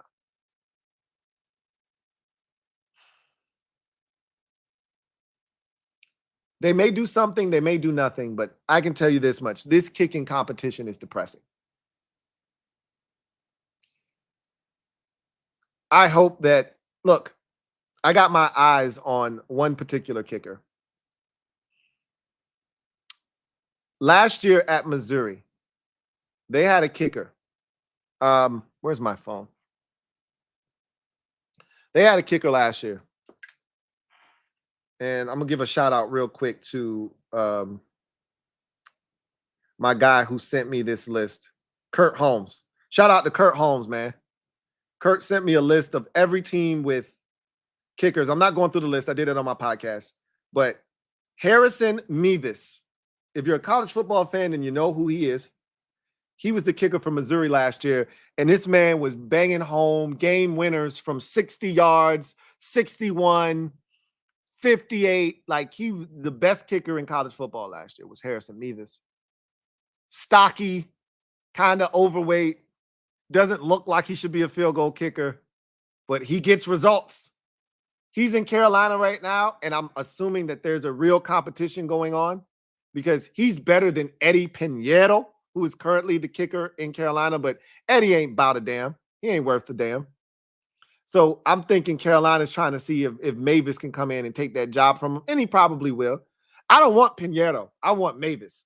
And so if Mevis, excuse me, I'll keep calling him Mavis. If Mevis can't win the job from him and they cut him, I want Mevis. If they cut Pinheiro, I'm good. Just shoot me already. If that's the case, like it's not a great crop of kickers out here. I'll just be honest with you, but I'd rather go with a young fella with upside that did it at a high level in college and is looking for an opportunity than to go with a retread bum that stinks. That's the only reason why I'm looking at Ramiz and I'm like, show me something, bro, because you don't have real NFL experience. I want to give you a shot because I remember what it was like as a young youth in America looking for a job, and every time they would say, you have no experience. And I'm like, how the hell am I supposed to get experience if you won't give it to me? Give me a chance to prove I can or can't do it. Let me show you I can. Give me a chance to earn some experience. I want to be that for Ramiz Ahmed. And he hasn't given me any reason right now in a game setting. That's why I wanted to see a deep kick from him. I wanted a 47. I wanted a 52 to see what he would do. I was selfish. I wanted the offense to stall out, and it didn't. I need a kick at some point in this game. And I don't forget about Riley Patterson. I needed to be Ramiz because I need to see what it looks like when I apply pressure from distance. I need to see, what it looks like. I don't trust him. I don't trust him.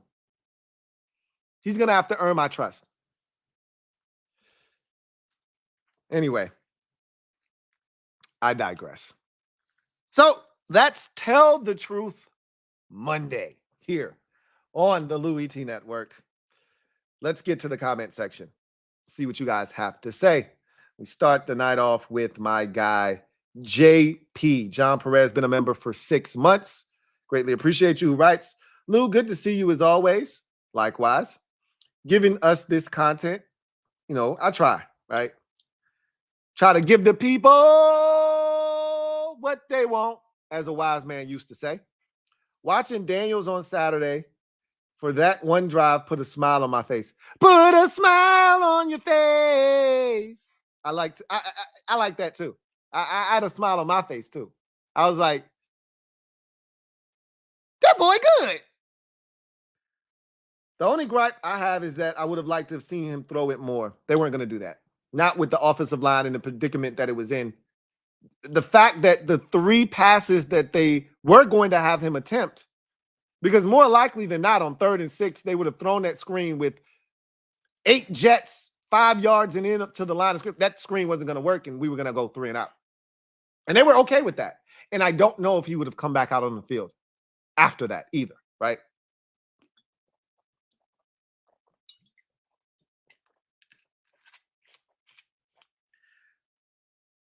You may get to see him throw it a little bit more against the Dolphins. Maybe. And I think it really will depend on the confidence level they have in the offensive line in front of him.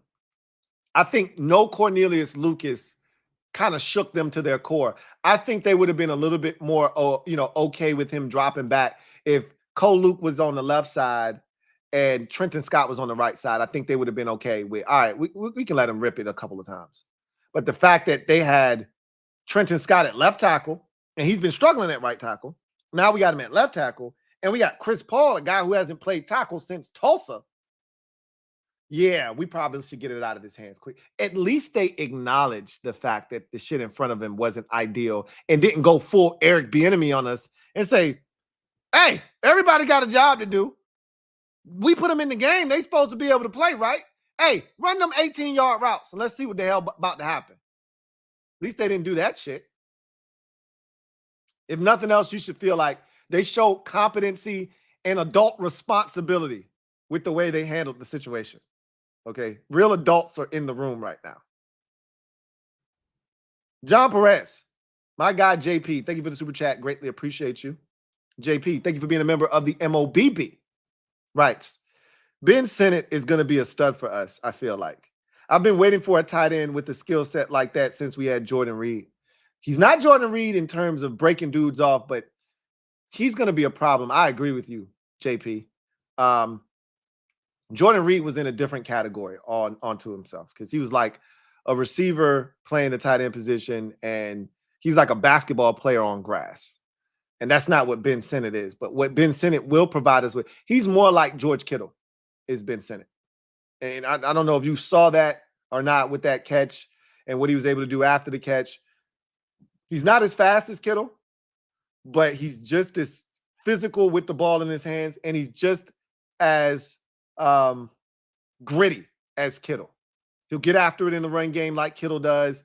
He's got hands like Kittle does, will catch the football, not afraid to go over the middle like Kittle isn't afraid to go over the middle. It's tough to bring him down. Kittle usually requires 2 or 3 guys to get him on the ground. We saw that with him. The only thing I don't think he has, Kittle was a 4.5, 240 guy.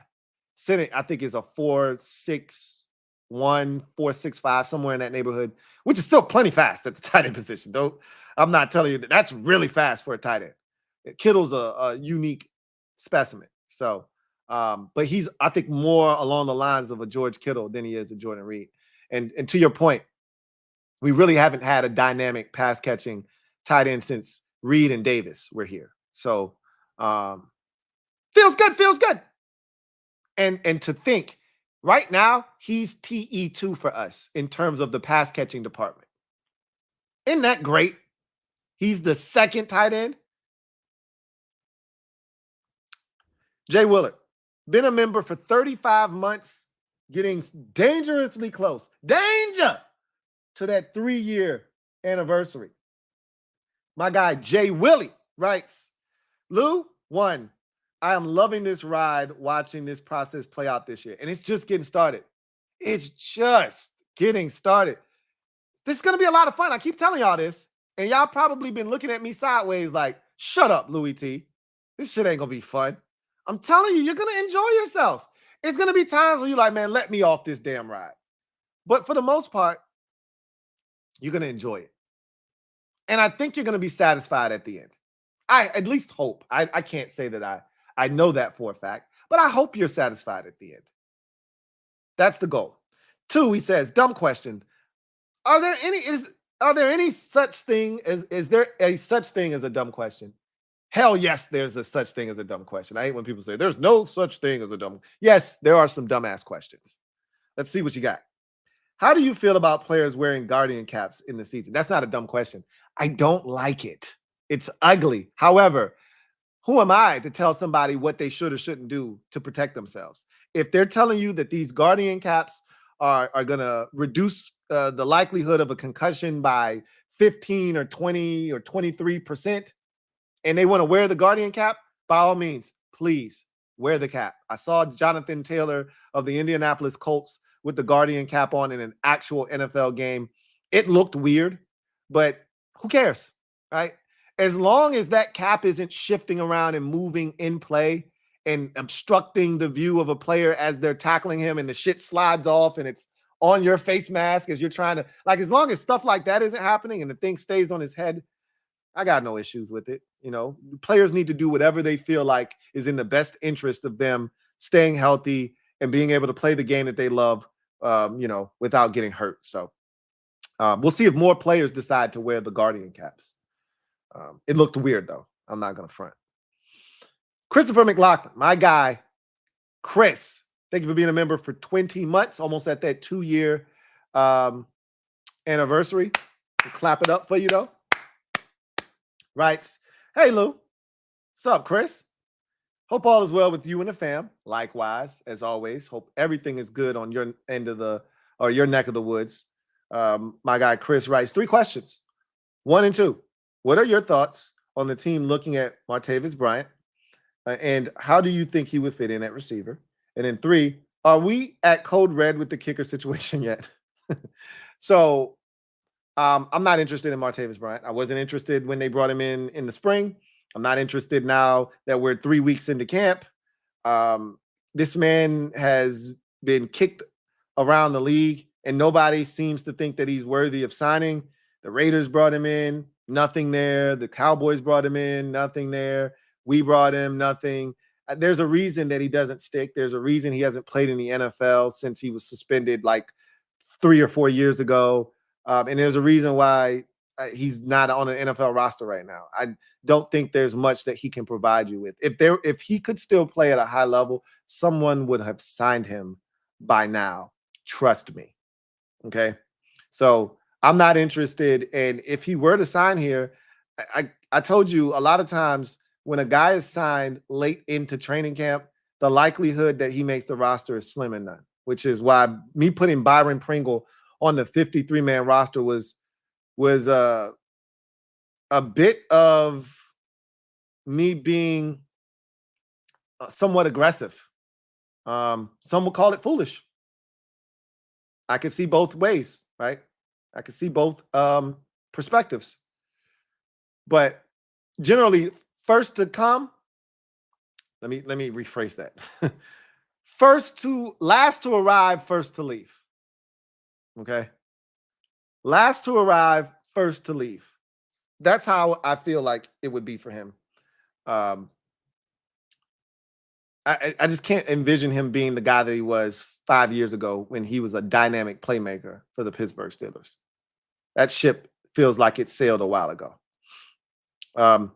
3, are we at code red with the kicker situation? Not yet. Had Riley missed the 39 and then Ramiz Ahmed come back and miss the 40-yarder, or it might have been 36 and 37, whatever it was. Had he come back on the next drive and missed right after Riley missed, yeah, we'd have been in code red. But he made all of his kicks. None of them were from very far distance, so you really can't tell if he's good for it or not. But no, we're not at code red yet because both kickers aren't a disaster. Only one of them is showing disaster-like tendencies right now. And again, Riley Patterson is kicked in the league. He's done a good job throughout his career. I won't allow one kick to define him, but I'm not a Riley Patterson fan, so I already was looking at him with the side eye, and then you go and do that, and now I'm giving you the stank eye. So we're not at cold red yet, but we're at orange. We're at orange. We're at orange. Lang Hughes, thank you for the super chat. Greatly appreciate you.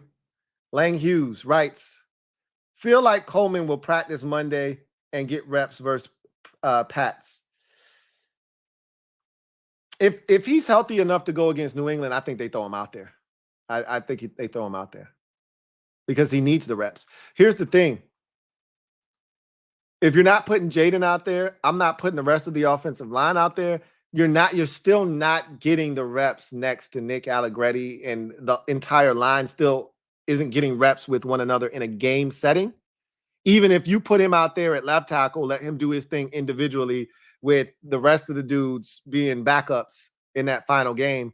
Because if it's not about Jaden, I'm not about to compromise the entire offense just so Brandon Coleman can get reps, right? That's not what they're going to do. You need reps. They don't need reps. So you go out there and I'm going to stick, Mason or I'm going to stick Mason Brooks next to you or Julian Good-Jones next to you. And, you're going to have this makeshift offensive line next to you, but you do your thing at left tackle though.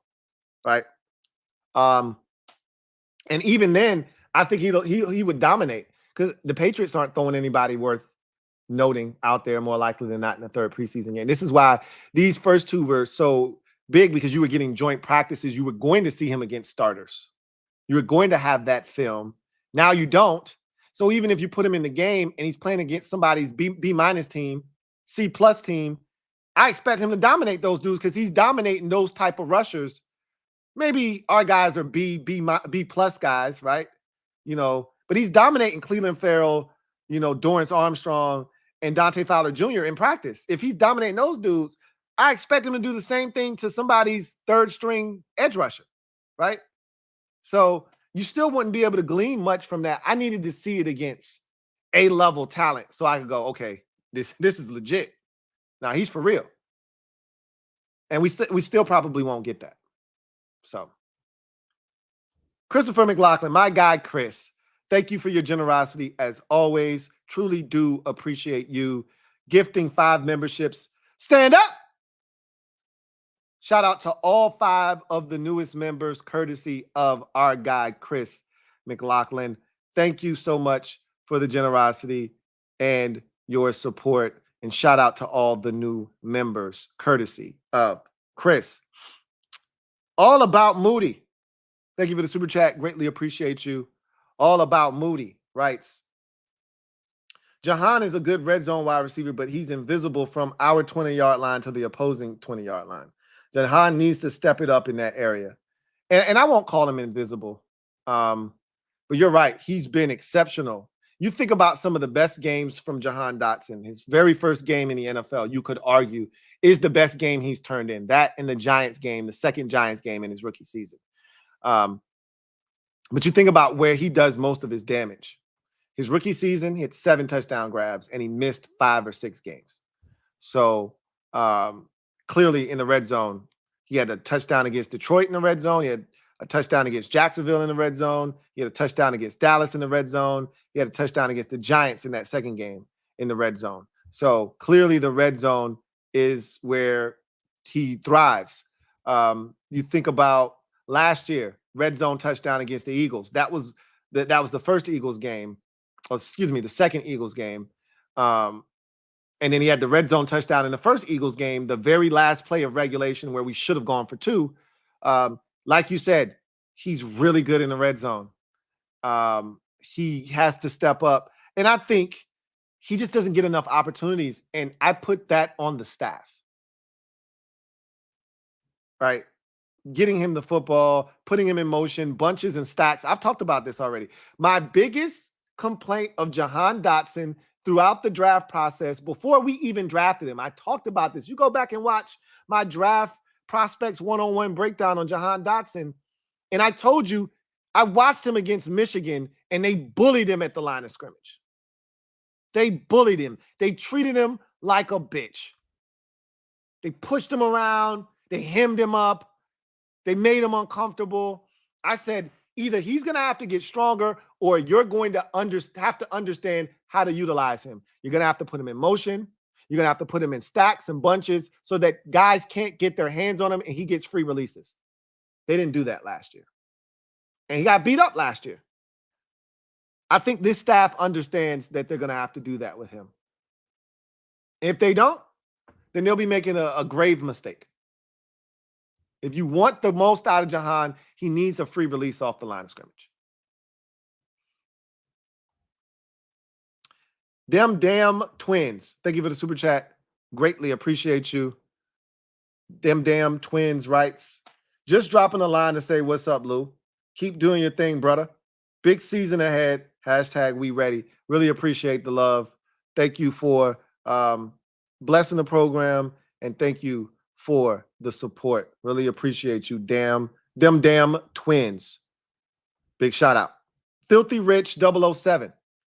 Thank you for the super chat. Greatly appreciate you. Who writes, I'd trade for and give a bag to T. Higgins. Boy, he looked good in that preseason game, didn't he? I'm watching him and I'm like, yo, I would definitely pay him next offseason. He's young.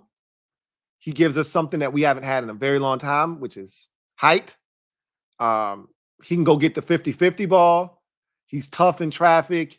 He can make guys miss. He's everything that we need opposite of Terry. I'd go get him before I go get Ayuk. Shoot me. Fight me.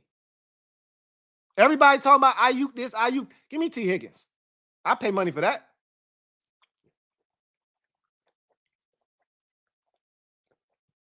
And you won't have to pay the Brandon Ayuk price tag either. It won't take that much to get T. Higgins to sign. I think you can get him for less than 30 or right around that 30 mark. Just see what he does this year. Because the price, today's price might not be tomorrow's price. So he might go out, have a 1,300-yard season this year, and you go, oh, shit. Well, now that price is going up. But whatever the case may be, yeah, I'm with you. I'd definitely give a bag to T. Higgins. Trevor Patch, thank you for the super chat. Greatly appreciate you. Thank you for being a member of the MOBB. Trevor writes, y'all need to stop with Jahan. It's something because Ron overdrafted him like all his day 1 and 2 picks. He's no more of a dog than AGG, a.k.a. the Gandhi Man. So I'm not there with you, Trev. I also know you are the king of the trolls. But you're not trolling here. This isn't like after a game when you come in and you're trolling. But you've been calling Jahan trash for a long time. So this isn't new news to me, and this isn't surprising coming from you. I don't think any of us will argue that Ronald overdrafted most of his first and second round picks. Outside of Samuel Cosme, most of his first and second round picks were overdrafted. Forbes, Jamon Davis, you could argue Jahan Dotson. Look, he was going to go in the first round if we didn't take him. I don't think Forbes was going to go in the first round if we didn't take him. He either would have went late first or I think he would have gone early second, personally. But that's nor here nor there. We did take him. Jahan, I think, is capable. And he showed us that you just got to tap into what makes him special. We did that in his rookie season, and we haven't done it since. I know that this guy has a chance to be dynamic and elite, and we just got to build back up his confidence. That's all. That is it. I don't think Ronald whiffed on this one. I don't think he whiffed on this one. It was either him or the kid that the Titans took. Do you want him? Because he's ass. He's really ass. If you really wanted to be bitching about somebody looking like AGG, then take the kid that the Titans have from Arkansas, Treylon Burks. Then you really could have been talking about we got some AGG. Yeah, you know me. Who's down with AGG? Hell no, not me. That's not what Jahan is. So I'm not going to allow you to be blasphemous with Jahan's name like that. But what I will say is we need more from him. And I've said this time and time again, this is a big season for Jahan, and I expect him to step up. I really, truly do. Daily Grind. Been a member for 35 months. We almost there. We almost there. Who writes, I'm excited for the next 5 years, trusting the process and enjoying the ride. 5 years is a long time. It's a very long time. I'm thinking more along the lines of 3. By year 3, I'm expecting to be talking cold, hard cash and looking to do some serious damage, right? This year, you set the foundation. Next year, you add real talent. The year after, you add more talent. Jaden in year 3 should be ready to kick some ass, and the talent around him should be ready to do it as well. And you hope that you still have Cliff here and he hasn't jumped ship and gone somewhere and taken a job. You hope you still have Joe Witt Jr. and you've been able to build something now that is sustainable. And then if those guys take jobs elsewhere, somebody that's already on the staff ready to step in and keep the party going, right? That's the hope. But 5 years. 5 years is a really long time. I'm just going to take it one day, 1 week, 1 game at a time. As much as I would like to look 2-3 years into the future, my brain doesn't work that way. So I'm excited for this upcoming season. I can tell you that much. And the ride that we're about to embark upon. And I can see the journey and I can see what they're building. And I'm excited. Very much so.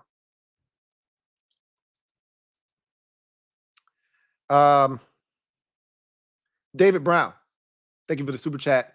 Greatly appreciate you. Thank you for being a member of the MOBB. My guy, Dave, writes, what up, Lou? What up, Dave? Says, I'm late than a sumbitch. Get in line, man. I'm late every time. I get killed. I be in the comment section where y'all be talking shit about me when I show up late. One of these days, I got to explain to y'all my thought process. If you come on a trip to Punta Cana on the LTN exclusive trip that we doing, I'm gonna tell y'all what my process is and why I'm always late. And then you'll understand it a little bit better. You might be like, that's garbage, Louie T, but that's at least you're in my mind and you know why I do what I do. But anyway, he says, hope all is well with you and yours. Likewise. Hashtag raise hail. Likewise. I truly do appreciate you, Dave. Thank you for the support. And better late than never. Better late than never. Right? That's I always like to say. When you're late like I am all the time, that should be the motto. And it is mine. Better late than never. I'm here, ain't I? Right? Christopher McLaughlin. Thank you for the super chat. Greatly appreciate you. My guy, Chris. Once again, thank you for your unwavering support. Truly appreciate you, my guy, Chris. Thank you for being a member of the MOBB. Chris writes, hey, Lou, Truth Monday. Yes, indeed. It's Truth Monday. Truth hurts. Lay it on us, Chris. The boundary corners and safety positions are red flag concerns. And if we can't get consistent pressure, we are susceptible to big plays. Thoughts? It's Truth Monday. I detect no lies, Chris. I detect no lies. Continue. Also, what do you see Derek Forrest's role being on this defense? Derek Forrest has to get healthy, first and foremost, because clearly Dan Quinn, who brought up Percival Butler again in his press conference and said he liked his tackling. Not sure about that, but okay. If you say so, I'm rolling with you, DQ. Clearly they like Percival Butler. And if we're keeping 5, we've done this exercise already. All right. I don't know if they're going to keep, Dominic Hampton, right? I don't know how that's going to work. But I'm a firm believer in new regime keeps all of their draft picks for the most part. That's just how it usually works. And until they show me something different, I'm just going to go with the status quo of, hey, we drafted, what was it? 9 guys, 1 in the first, 3 in the second, 3 in the third, and 2 in the fifth. 9. I'm going with the theory of we drafted 9, we keeping 8 of them. If that's the case, Dominic Hampton's here. We already know they're keeping 4 safeties, right? Like 3 safeties. We already know 3 of the safeties. And Percy feels like almost a lock. I liken him to Olamide Zaccheaus at this point. I think y'all are right about Percy Butler, right? The more Dan talks about him, the more I think they really like Percy Butler. And that's fine. Percy's talented. Jeremy Chin, Quan Martin are locks. Those are the only 2 stone cold lead pipe locks. Oh, and Jeremy Reeves, excuse me. Those 3 are definitely on the roster. And Jeremy Reeves. Percy Butler and Dominic Hampton, if you're keeping the draft pick, that's 5. I still think that there's a chance that Derek Forrest makes this football team, but he got to get healthy and he's got to play. You can't make the team in the pink room. So, if he's here, I think they see Derek Forrest as another guy that can come down in the box and be physical and hover around the line of scrimmage and do some of that dirty work and fly around, right? So I think they see him in a very similar role to a Percy Butler. Like they see those guys as being similar entities. But he's got to get healthy, right?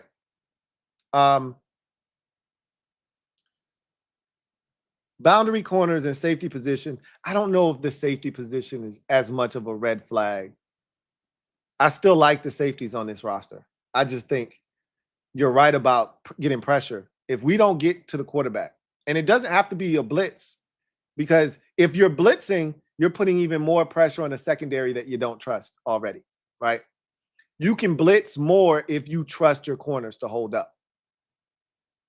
If you don't trust your corners, you can't blitz as often, which is why Jack Del Rio, and I don't like defending Jack, because old Dusty Jack was just trash, but he didn't like blitzing because we couldn't cover on the outside.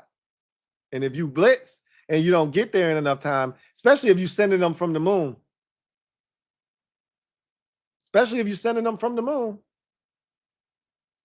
rocket ship to the moon. You're sending them from the moon, more likely than not, they ain't going to get there in time. So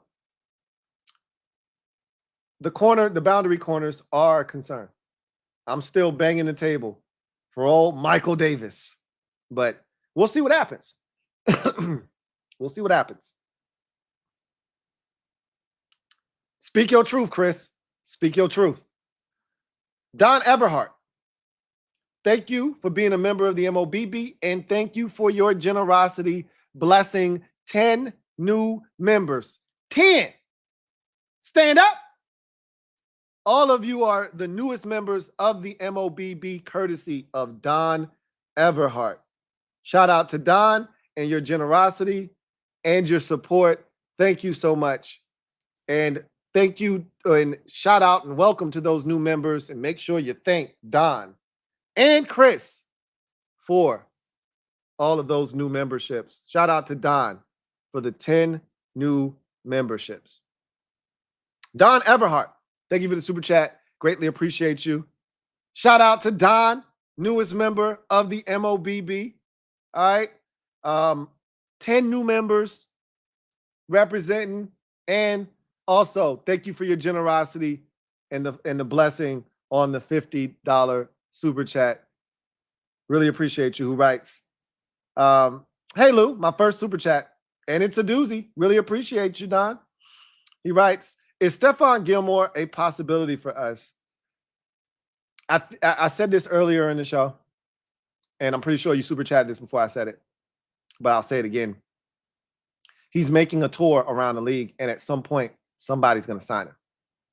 He already visited the Vikings. He's in Atlanta right now. At some point, somebody's going to sign him. And so clearly, they know Stephon Gilmore. If they wanted him, they could have signed him already. Clearly. Quinn and Witt and company were with him last year, and they saw him up close and personal, and they know how much he has or doesn't have left in the tank. If they wanted him, they didn't have to sign Michael Davis. They could have signed Stephon Gilmore. We got plenty of money. Money isn't an issue. So if they wanted Stephon Gilmore, they could have signed him. So I don't think he's an option here. I don't. Because if they wanted him, they could have signed him already.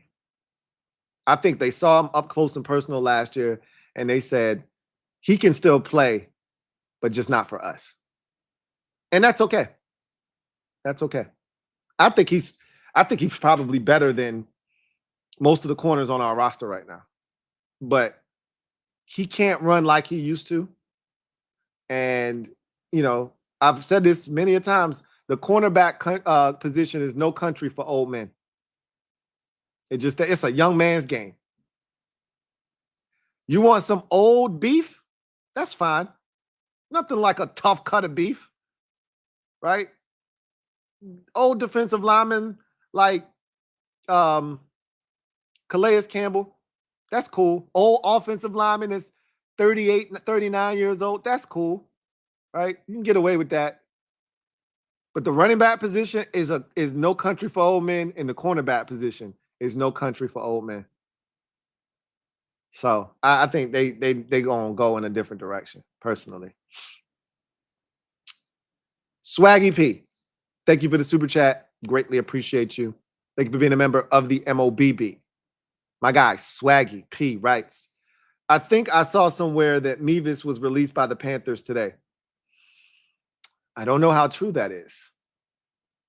But if I'm Washington, look, I want these kickers released sooner rather than later, because I am willing to kick the tires on a kicker right now.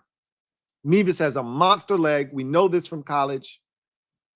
What's it going to hurt to cut Riley Patterson and bring in Mevis to challenge Ramiz Ahmed? What's it going to hurt?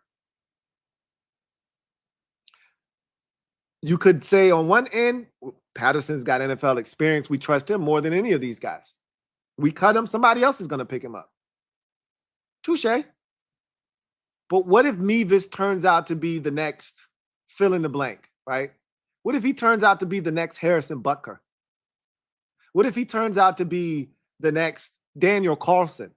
What if he turns out to be the next kicker for the Bengals? Like, I'd hate to miss out on that, worrying about losing out on Riley Patterson. I don't know if they cut him or not, but I got my eyes on him in particular because I know he's got a big leg. Only thing I would be worried about if Carolina cut him so soon into camp, because Eddie Pinheiro isn't a world beater. Now, they know Eddie. Eddie's been there. And if they trust Eddie, if it ain't broke, don't fix it. Cool. I ain't going to get upset. But damn if I ain't going to kick a hole in the speaker and then jet at the prospects of having an opportunity to get Mevis.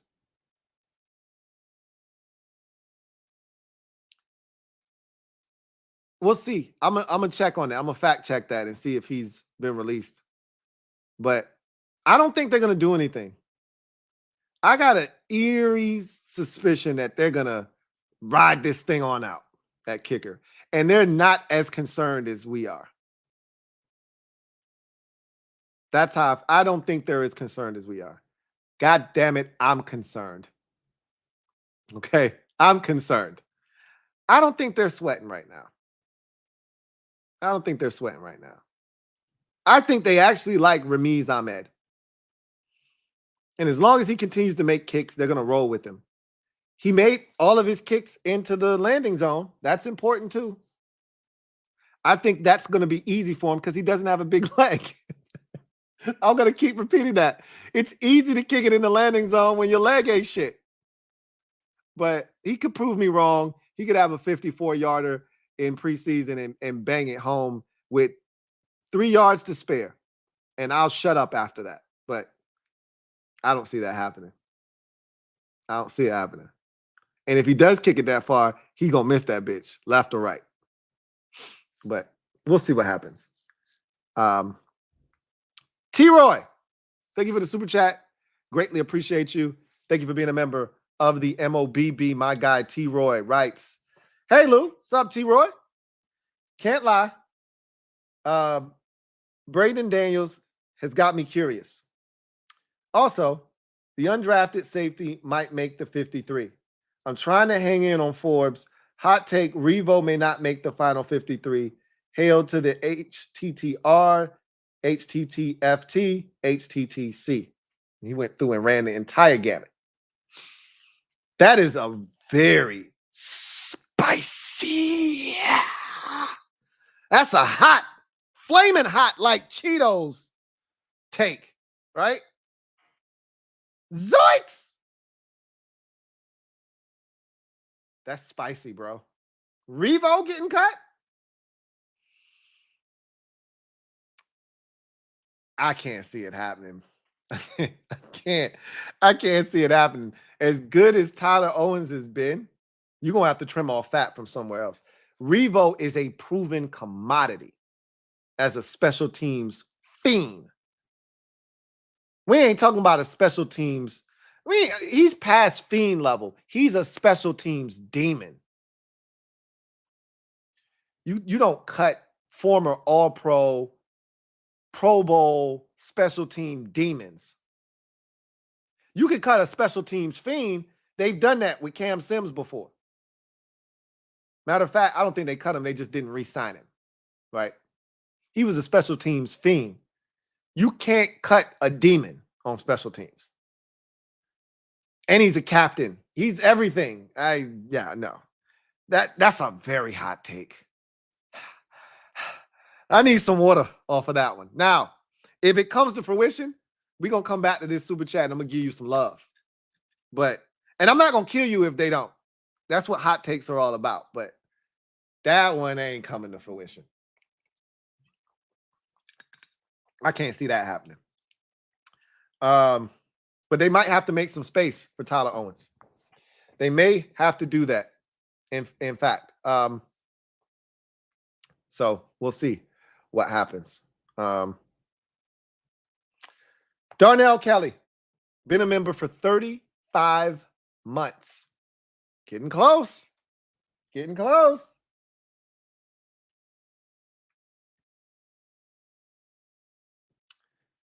Did you see the X poll today of the best Washington content creators? You got quite a few votes. Salute. Keep grinding. Remember, I said we will be nice this year.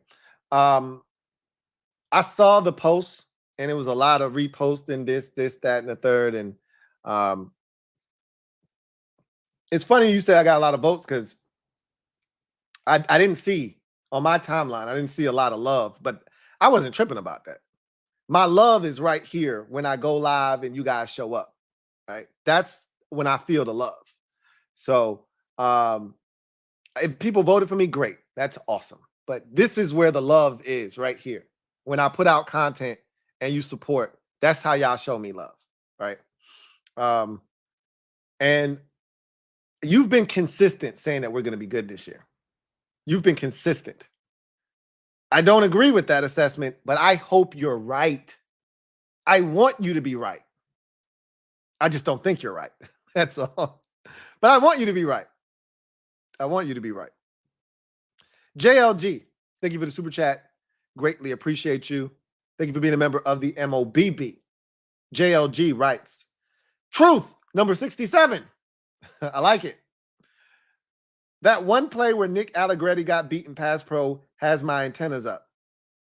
Keeping a very close eye on Allegretti and Tyler in pass pro. What one play did he get beat? I mean, we didn't have very many pass plays. And all of the pass plays were screens, other than the one where Jaden checked to the deep pass. So on a screen, you're supposed to get beat. That's what you're supposed to do on a screen. So what play are you talking about exactly? I'd have to go back and see, because again, Allegretti, I think he was in for Mariota's first possession too, though. And maybe he gave up a pressure there. Maybe. I'd have to go back. The Mariota possession was so inconspicuous that I didn't even go back and watch that possession. I literally skipped over that possession because there was nothing there to see. So maybe I need to go back and watch to see what happened. Remember, Allegretti has never been a full-time starter before. There's a reason why, right? Just like Wes Schweitzer when he was here, he wasn't perfect. Wes Schweitzer was by far was nowhere near to being perfect when we got him. But that didn't stop me from loving him unconditionally while he was here. I get the same vibes with Nick Allegretti. So we'll see. But we'll see what happens. You know, Dallas fans have been telling us he's going to do this. He ain't going to do that. We'll see. Look, Dallas let him walk for a reason. Okay? They let him walk for a reason. So I'm pretty sure there's some flaws, but I feel good about the interior of this line. I do. I'm more concerned about the tackle position than I am the interior of this line right now. I feel good about the interior. Is it going to be perfect? No. No. But is it going to be consistent? I think, yeah, I do. But we'll see. Your antennas are up. I hear you. Door Gunner, thank you for the super chat. Greatly appreciate you. Thank you for being a member of the MOBB, who writes, I can kick, but don't ask me to make a tackle. Most times in the league, we don't ask kickers to make a tackle. But we would like that to be in your bag. You know, some of these kickers are out here faking a funk. You know, somebody breaks off a kick into the secondary and they just, you could tell they want no part of the action. I'm going to need you to get down and dirty, brother. All right. If you're going to keep the leg warm, I need you to be prepared to make a tackle. I might not have to put you back on kickoffs to kick them off in the first place. But if you're willing to step into the arena to kick the football, you got to be willing to put somebody down on the ground too. It's just a part of the job description, man. It's just a part of the description. Red Wing 01. Thank you for the super chat. Greatly appreciate you. My guy, Red Wing 01. Thank you for being a member of the MOBB. Writes, I'm about 90% sure Tremaine will be wide receiver 6. If we keep 2 QBs and 3 tight ends and running backs, that would leave room for 7 wide receivers and 11 offensive linemen. With how much Cliff runs empty sets, it wouldn't surprise me if we keep 7. I can't see us keeping both 3 tight ends and running backs. You got to keep 4 somewhere in there, right? You don't need 11 offensive linemen, first and foremost. That's too many. 10 is plenty. You could argue that you could trim it down to 9, right? But with the injuries that we've had, I think 10 makes the most sense. 11 is too many. You got too many off. If you got 11 offensive, you got too many. That also tells me you just don't have enough talent. If you are willing to keep 11 offensive linemen, that means, one, you don't trust your depth, which we don't. But two, you don't have enough talent around the rest of the roster to feel the need to trim off fat there so that you could put it somewhere else. And while I don't think this is a super deep roster, it's enough talent to where you shouldn't be divulging 11 slots on the roster to offensive line. That's way too many. If you're going to trim off fat at running back and tight end, that means you're putting in a sixth safety. And maybe you're putting in, as you mentioned, a seventh receiver or a third quarterback or something like that. I can't see it being an 11th offensive lineman. That's too many. And I'll take it a step further. Offensive line here in Washington is one where you can cut a guy and get him back. You cut one of these safeties, you may not get him back. You cut any of those defensive tackles, you will not, I repeat, not get them back. And so you got to be cognizant and aware of that as well. That goes into the decision-making process when you start cutting people. So I just think with the way they want to run the football, with the way they want to be physical, they're keeping 4 tight ends. I think that makes the most sense to me. But if you keep 3 tight ends, then you need 4. And also keep in mind, with this kickoff, you need more tight ends, linebackers, and those types to block for that particular play. It's not like it used to be.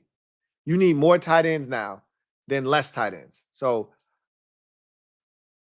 it's got to be 4 at one of those 2 positions, running back or tight end. But you're 90% sure Tremaine makes the right. So you're pretty much saying he's a lock at this point. He's not a stone cold lead pipe lock, but whatever the next tier down is, that's where you are with him. You're sort of how I was with OZ going into the first preseason game. He's a lock now. OZ's a lock. Along with Terry and Jahan and all of those guys and Diami, he's a lock now. And Luke, all of those dudes are locks. Those 5 spots are legitimately spoken for and done. You're essentially saying what I said about OZ, you're saying about Tremaine. Well, I'm not locking him up, but I'm as close to a lock as I can get without being a lock.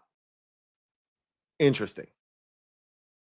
Because keep in mind, they still got Pringle back there returning kickoffs.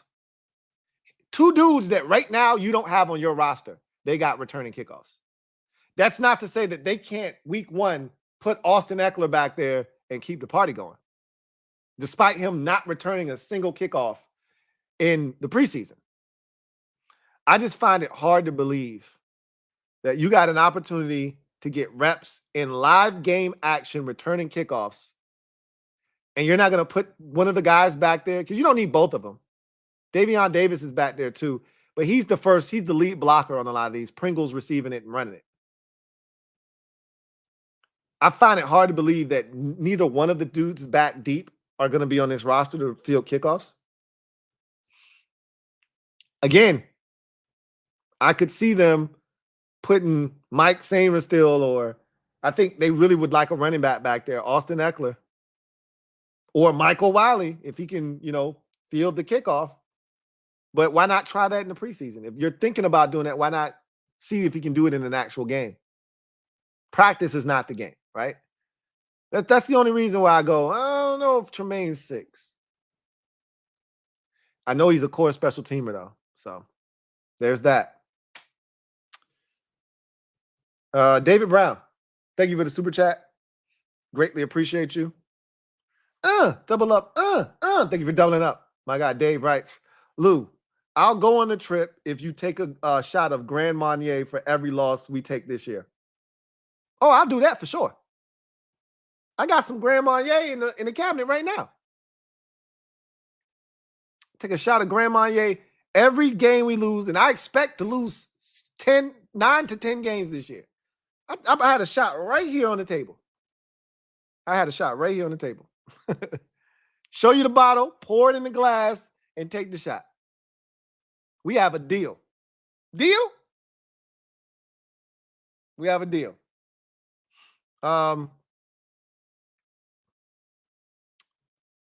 Going back to Red Wings real quick. Cliff does like to run empty, but a lot of times, think about how he runs his empty.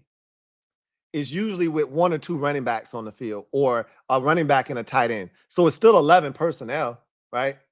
In this case, it could be 20 personnel, no 2 backs, no tight ends, right? But a lot of times it's 11 personnel. So Eckler starts in the backfield or Robinson starts and then they motion out and make it an empty set, but the tight end's on the field. So even though it's empty, it ain't 5 receivers across the field. It's 3 usually. No more than that because it's either 2 backs or a back and a tight end. So while I hear what you're saying about empty, it's usually not featuring 5 wide receivers all at the same time. So Red Wing 01. Thank you for the super chat. Greatly appreciate you. Double up. Thank you for doubling up. Who writes? Our 10 O-linemen should be the starters plus Luke, Scott, Dieter, Paul, and Stromberg. If we keep 11, I'd take Brooks over Braden Daniels and Good Jones and practice squad Braden Daniels. So we have the same 10 offensive linemen, except I had Stromberg out. And who did I replace him with? Brooks. I had Brooks. I don't think they want to cut Stromberg. I don't think they want to cut him. And I think they value the SEC, background and all of that. But he's just got to prove it. And I've liked what I've seen from him. So you might be right about him over Brooks. Brooks playing tackle last game has my mind sort of working overtime and my head spinning a little bit. I didn't see that. That was a curveball they threw me. Boy, I was sitting dead red fastball, and they threw me a mean hook. And I was not, I repeat, not ready for that. So I got to reassess these offensive linemen because clearly they're moving these dudes around with intent and purpose to see who fits, who can do multiple things. So if we get in a pinch, because clearly we've already been put in a compromising situation and they've had to see what everybody looks like at various positions. So this is not a bad thing necessarily that it's happening now, so they can kind of get a feel for what everybody can do. I'm not out on Brooks yet, but I don't think they want to cut Stromberg. Chris Paul showing the ability to play tackle only strengthens, because remember, I kept saying you, if there's one guy that could be on the outside looking in, it's who? Chris Paul, because he only does one thing. He don't play center. He only plays guard. He said, hey, stop lying on me. Stop lying on me, Louie T. Put some respect on my name. I can play tackle too. Well, if you can do that, there's a roster spot with your name on it. I already had a roster spot with your name on it, but you really try to make sure there's a roster spot with your name on it if you're doing that.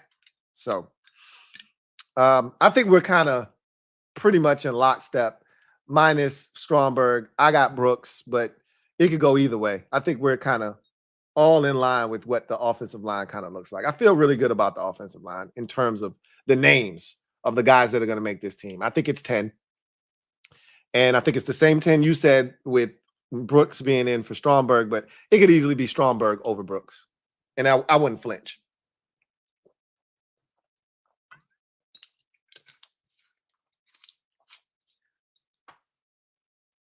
Lang Hughes, thank you for the super chat. Greatly appreciate you.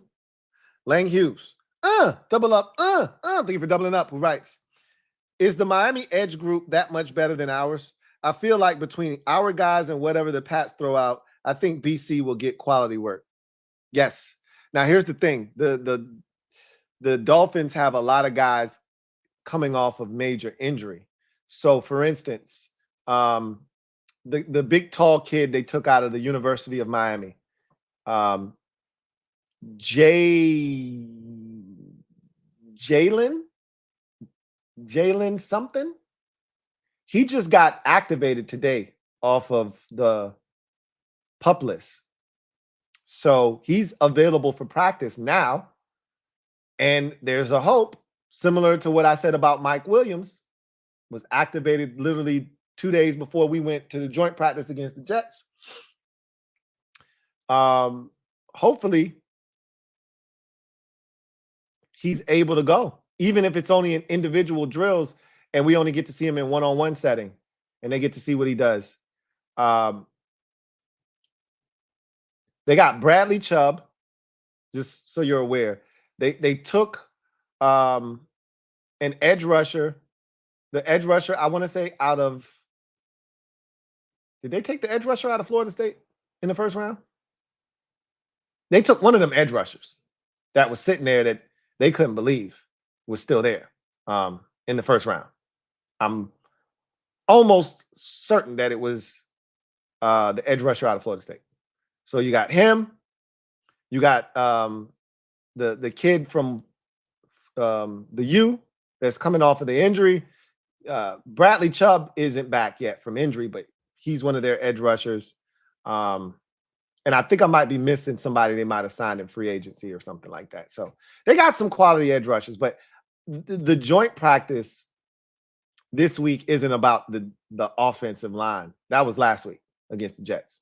And the Jets defense versus our offense as a whole. And you saw what their defense did to our offense. It's more about the Dolphins offense against our defense. And I think it's going to be another kamikaze mission. And a lot of you are going to be, I'm glad I won't be here for that. I'll be honest with you. I think it's going to be a slaughterhouse. They're going to murder our DBs. It's going to be bad. And a lot of you are going to be singing that same song you were singing last week. Same song. Same song. And so I expect it to be bad. I'm not going to flinch. We're not going to be guarding Jalen Waddle and Tyreek Hill every week this season. So those guys are unique. I just want them out there. I just want Brandon Coleman out there, right? Whether it's this week or next week, I just want him to get some reps, man. Give the staff a reason to be like, yep, he's the starting left tackle, right? Give them, you don't play, it's hard for them to just give you the job, right? So I would prefer him to be out there over Cole, to be honest with you. But I need to see it. I need to see it. At least one, even if it's against the Patriots, third stringers. Dominate them. Don't let anybody near Jeff Driscoll. And I'll feel good about that. Because in the NFL, most guys that are edge rushers aren't A-list edge rushers. Not everybody gets in the club, right? They're not letting C-listers in the club. If you D-list in Hollywood, you're not getting in. We see a lot of A-listers, though, this year. Myles Garrett, T.J. Watt. The list goes on, right? Michael Parsons twice. We see some A-listers. Don't get it twisted. But not everybody. The Buccaneers don't have an A-list pass rusher. Shit, I don't even know if they have a B-lister. So, again, that'd be a great opportunity to get some, reps and then go into that first game and gain some confidence against Tampa Bay. But we'll see. I just want him to get healthy. That's the most important thing, right? Get healthy. T-Roy, thank you for the super chat. Greatly appreciate you. Double up. Thank you for doubling up. T-Roy writes, double up. It's different. LOL. You got it. You got it. It is different. It feels different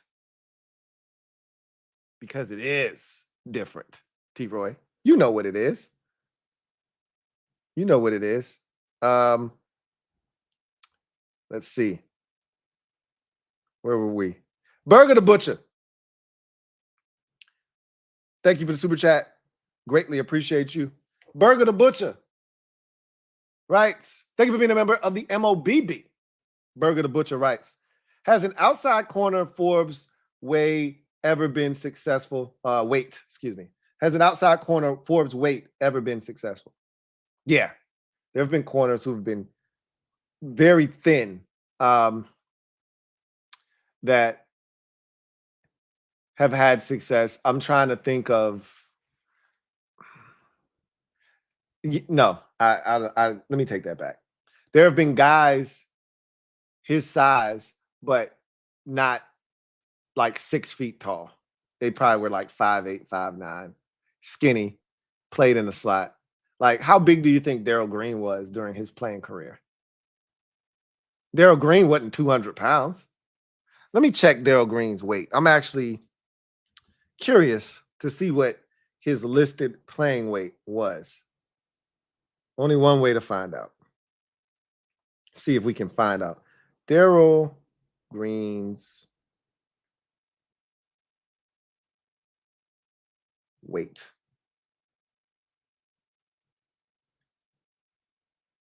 Oh, shit, he was 184 pounds. So that's pretty dense for a 5'9" frame. So never mind.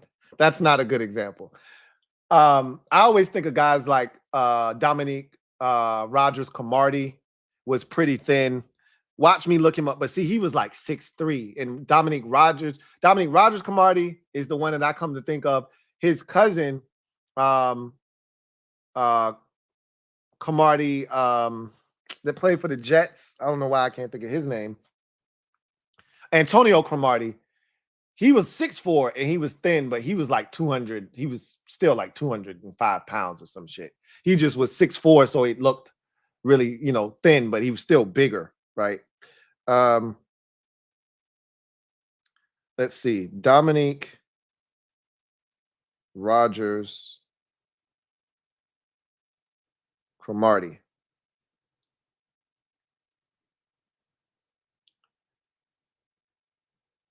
(6'2", 193 pounds. So yeah, he doesn't fit the bill. There's one player in particular that I thought about when he was coming out, and his name is Rashard Robinson.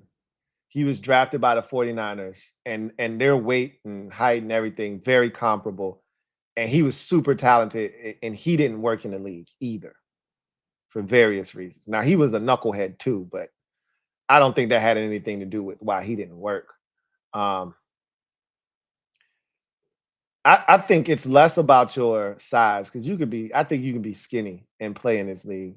It's about technique. His technique is flawed. Like, he doesn't have really good technique. And again, know thyself and understand what you are capable of and what positions you need to be in and don't need to be in. And, they're having him come up and press. He's not getting a hand on people. If you're going to press, then you need to touch somebody. Lay hands on somebody. Don't come up, get in a jam stance, and then give them a free release and think you're just going to run with them. Because you fast, but you ain't fast like that. So we have yet to see somebody get on top of him and him make up the distance and make a play on a football. If a receiver gets on top of him, usually there's a play there to be made, right? So you can't get up and delete the airspace and then don't touch somebody. You got to be willing to commit an assault. At that point, you're going to come up here and you bold enough to come up to the line of scrimmage. You better be willing to commit an assault at that point. Battery, something. He just wants to talk. Hey, man, how you doing? I'm doing pretty good, man. It's great weather we're having. Yeah, it is. Like, they ain't here to talk. They about to run past your ass. So I just think technique-wise, he's flawed right now. But I bet you if we went through the annals of the NFL, we'd find corners his size that had success. You probably got to go back a ways, though. It's probably rare, though, man. He's so frail. There's a reason why people make a big deal of his size, because generally you're not that skinny playing the cornerback position. So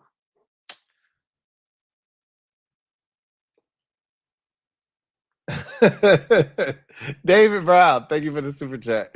Greatly appreciate you. Yeah. David Brown writes, Lou, you good? You got that no allow cough. So just making sure you good, bro. Yeah, I'm all right over here, man. I'm gonna be honest with you though. About 3 weeks ago or so, maybe a month, I think I probably did have COVID. I took the test, it came back negative, but sometimes you'll get a negative if it hasn't set in, or you'll get a false negative. Because y'all saw me, 2 weeks ago. I was coughing my ass off and all of that good stuff. And I was sick as a dog for a couple of days. I was down for about a day, roughly. So I think I had COVID, but I tell myself I didn't because I tested myself and I didn't have COVID. So, but that cough was righteous, and I'm not claiming it. I'll tell you that damn much. I'm not claiming it.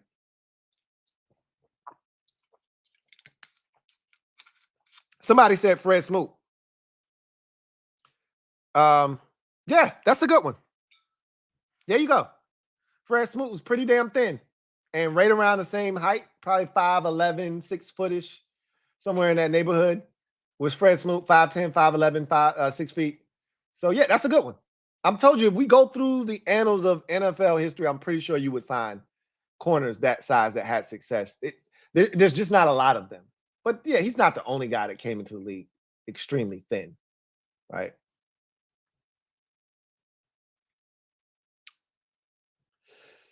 David Brown, thank you for the super chat. Greatly appreciate you. My guy, Dave, writes, Lou, deal. He says, to be clear, you taking them 10 shots at the end of the season on the same stream. You still want to make that deal? Oh, I thought you were saying every game that we lose. Oh, yeah, I'll still take that deal. Absolutely. I'll take 10 shots. If we lose 10 games on that stream, the final game, look, if I make this deal with you, and I'm making a deal, we're shaking, right? The fellas won't let me down. If they know I've made a deal, they're like, all right, man, for Louie T, we got to at least go, 9-8 this season. We can't let that brother take 10 shots. They're going to look out for me. So you might have just upped the win total by 2 games off of the strength of that deal you just made with me. But I'm not changing my win total. But they're going to look out for me. They're going to look out for me. Yes, you have a deal. Logan Lodo, thank you for the super chat. Greatly appreciate you. Logan Lodo writes, I tell you what, if Wiley keeps it up, Rodriguez is going to be out of a job. LOL. Fly safe this week, Lou. Happy B-Day to your grandma. I appreciate that. And thank you for the well wishes. And I'll be sure to tell her you said happy born day. If Wiley keeps this up, Wiley for RB3, right? It already feels like Rodriguez is fighting for his life with Jeremy McNichols. I got the sense that McNichols right now is the third back on the depth chart. I don't know about you. Just looking at the way that they went about putting these guys in the game, and they know McNichols. They trust him. He plays special teams as well, which is the one thing I can't say for Michael Wiley right now. I don't know his special teams prowess. How willing is he to run down and make a tackle on teams? If you tell me, hey, the guy has the ability to play a mean special teams in conjunction with what I know he's capable of as a running back, sign me up. Sign me up. Because I think he's just as good, if not better, of a pass catcher than McNichols. And I know he's more shifty and dynamic than Chris Rodriguez. So, but they're different types of backs, obviously. Rodriguez is more of a power back. So we'll see what they decide to do. But you know what I'm doing. Vote for Wiley.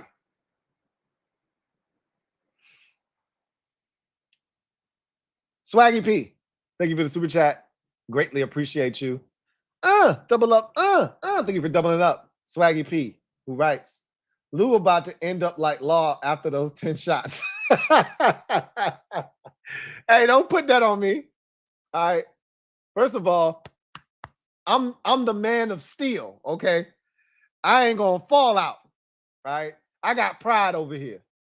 However, 10 shots is a lot of shots, okay? So yeah, it could get really, really, really interesting. But they're not gonna make me take 10, maybe 8, 9. They ain't gonna make me take double figures though. So this deal has been struck and it's been made. We will not lose 10 games this season now because they're not gonna let me take 10 shots at once. That's essentially the entire bottle of Grand Marnier, the bottle size that I have. It's probably the entire bottle.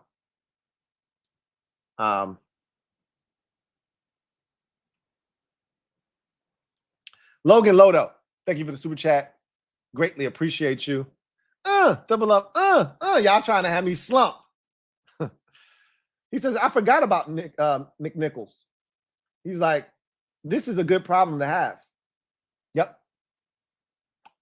And I told you he made a really good catch in the game. I didn't like him running the football. I thought when he came in, the run game took a bit of a hit. He was trying to bounce everything outside, and it just didn't look fluid from him. But he caught it well. Took a wallop on one of them, but I think that's part of the why they like him. He's tough, plays special teams, can catch the football.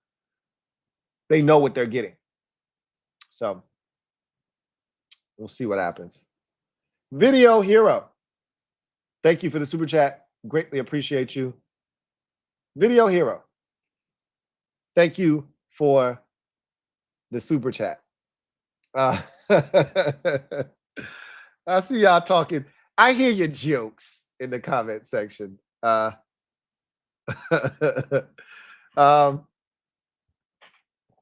Anyway, thank you for the super chat, Video Hero. Hopefully, if you were trying to get a super chat in with some actual words, you can get that in. Anyway, I digress.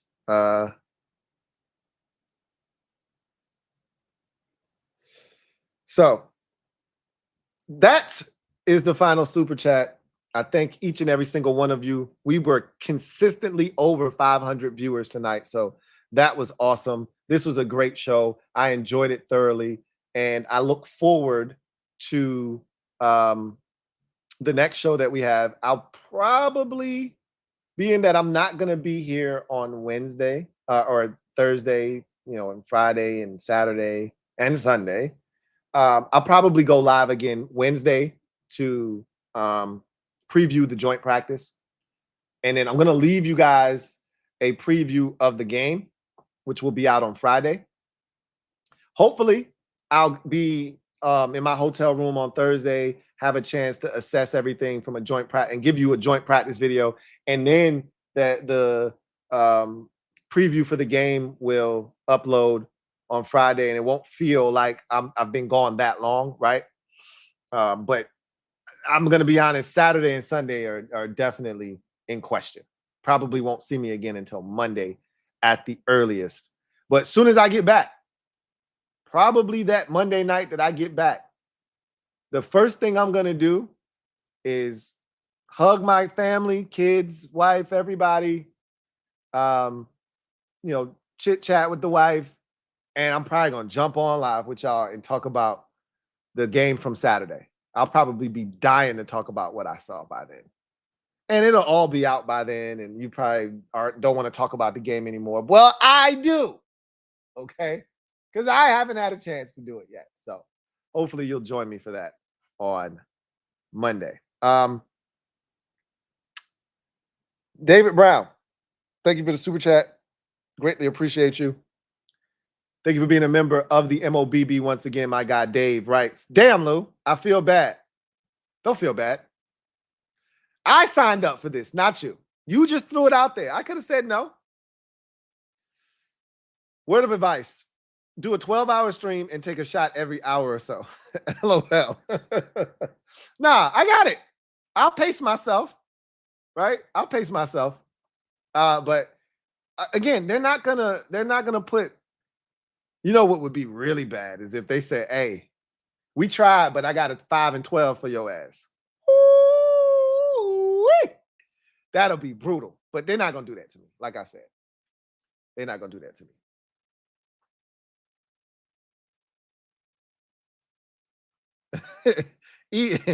he said C-Rod had 6 carries for 0 yards. And on the Jets YouTube channel, he had 4 of his carries on the Jets defensive part of their highlight video. Hey, look, man. I ain't hear this shit on C-Rod. I've never been a massive fan of his. You guys know that. I do think he can play. And there are aspects of his game that I do think fit in the NFL. I just don't think that he's of great use and value here. You know what I'm saying? You know, you put him somewhere like Tennessee or Cleveland, I think he'd be awesome. I just don't think he's a great fit here. His skill set can probably be better utilized somewhere else. I think in this offensive scheme with Cliff Kingsbury, for what we're going to ask our backs to do, Michael Wiley or someone of that ilk is of much better use and value to this offense. That's just my personal opinion, but I digress. That's some nasty work if 4 of his carries are a part of the Jets defensive package for their YouTube highlights from the game. That's some nasty work. That's terrible, but I wouldn't be surprised either. Anyway, I digress. That's going to do it for me, your man Louie T. I thank you guys for joining me. I look forward to chopping it up with you guys next time. We will be live tomorrow after practice. If it's an early practice, we'll be live during the day. If it's not an early practice, we'll probably be on a little bit later. Hopefully, it'll be a early practice so we can get on early because I have the podcast later on in the evening tomorrow night after the Bears training camp with Hard Knocks training camp episode, excuse me. So we'll figure it all out. Worst case scenario, if I have to bump the podcast back a day, I will in order to get that in. Don't forget the Bleacher Report video that I shot today. I'm going to upload that tomorrow. So if you haven't had a chance to see it, no worries. It'll be up on the channel tomorrow morning, and you can take a look-see at that. Anyway, you guys get out of here. Enjoy the rest of your evening. I look forward to chopping it up with you guys next time. You guys know what it is. Post up. Take command. Until next time, y'all have a good one. Take care. God bless. And good night.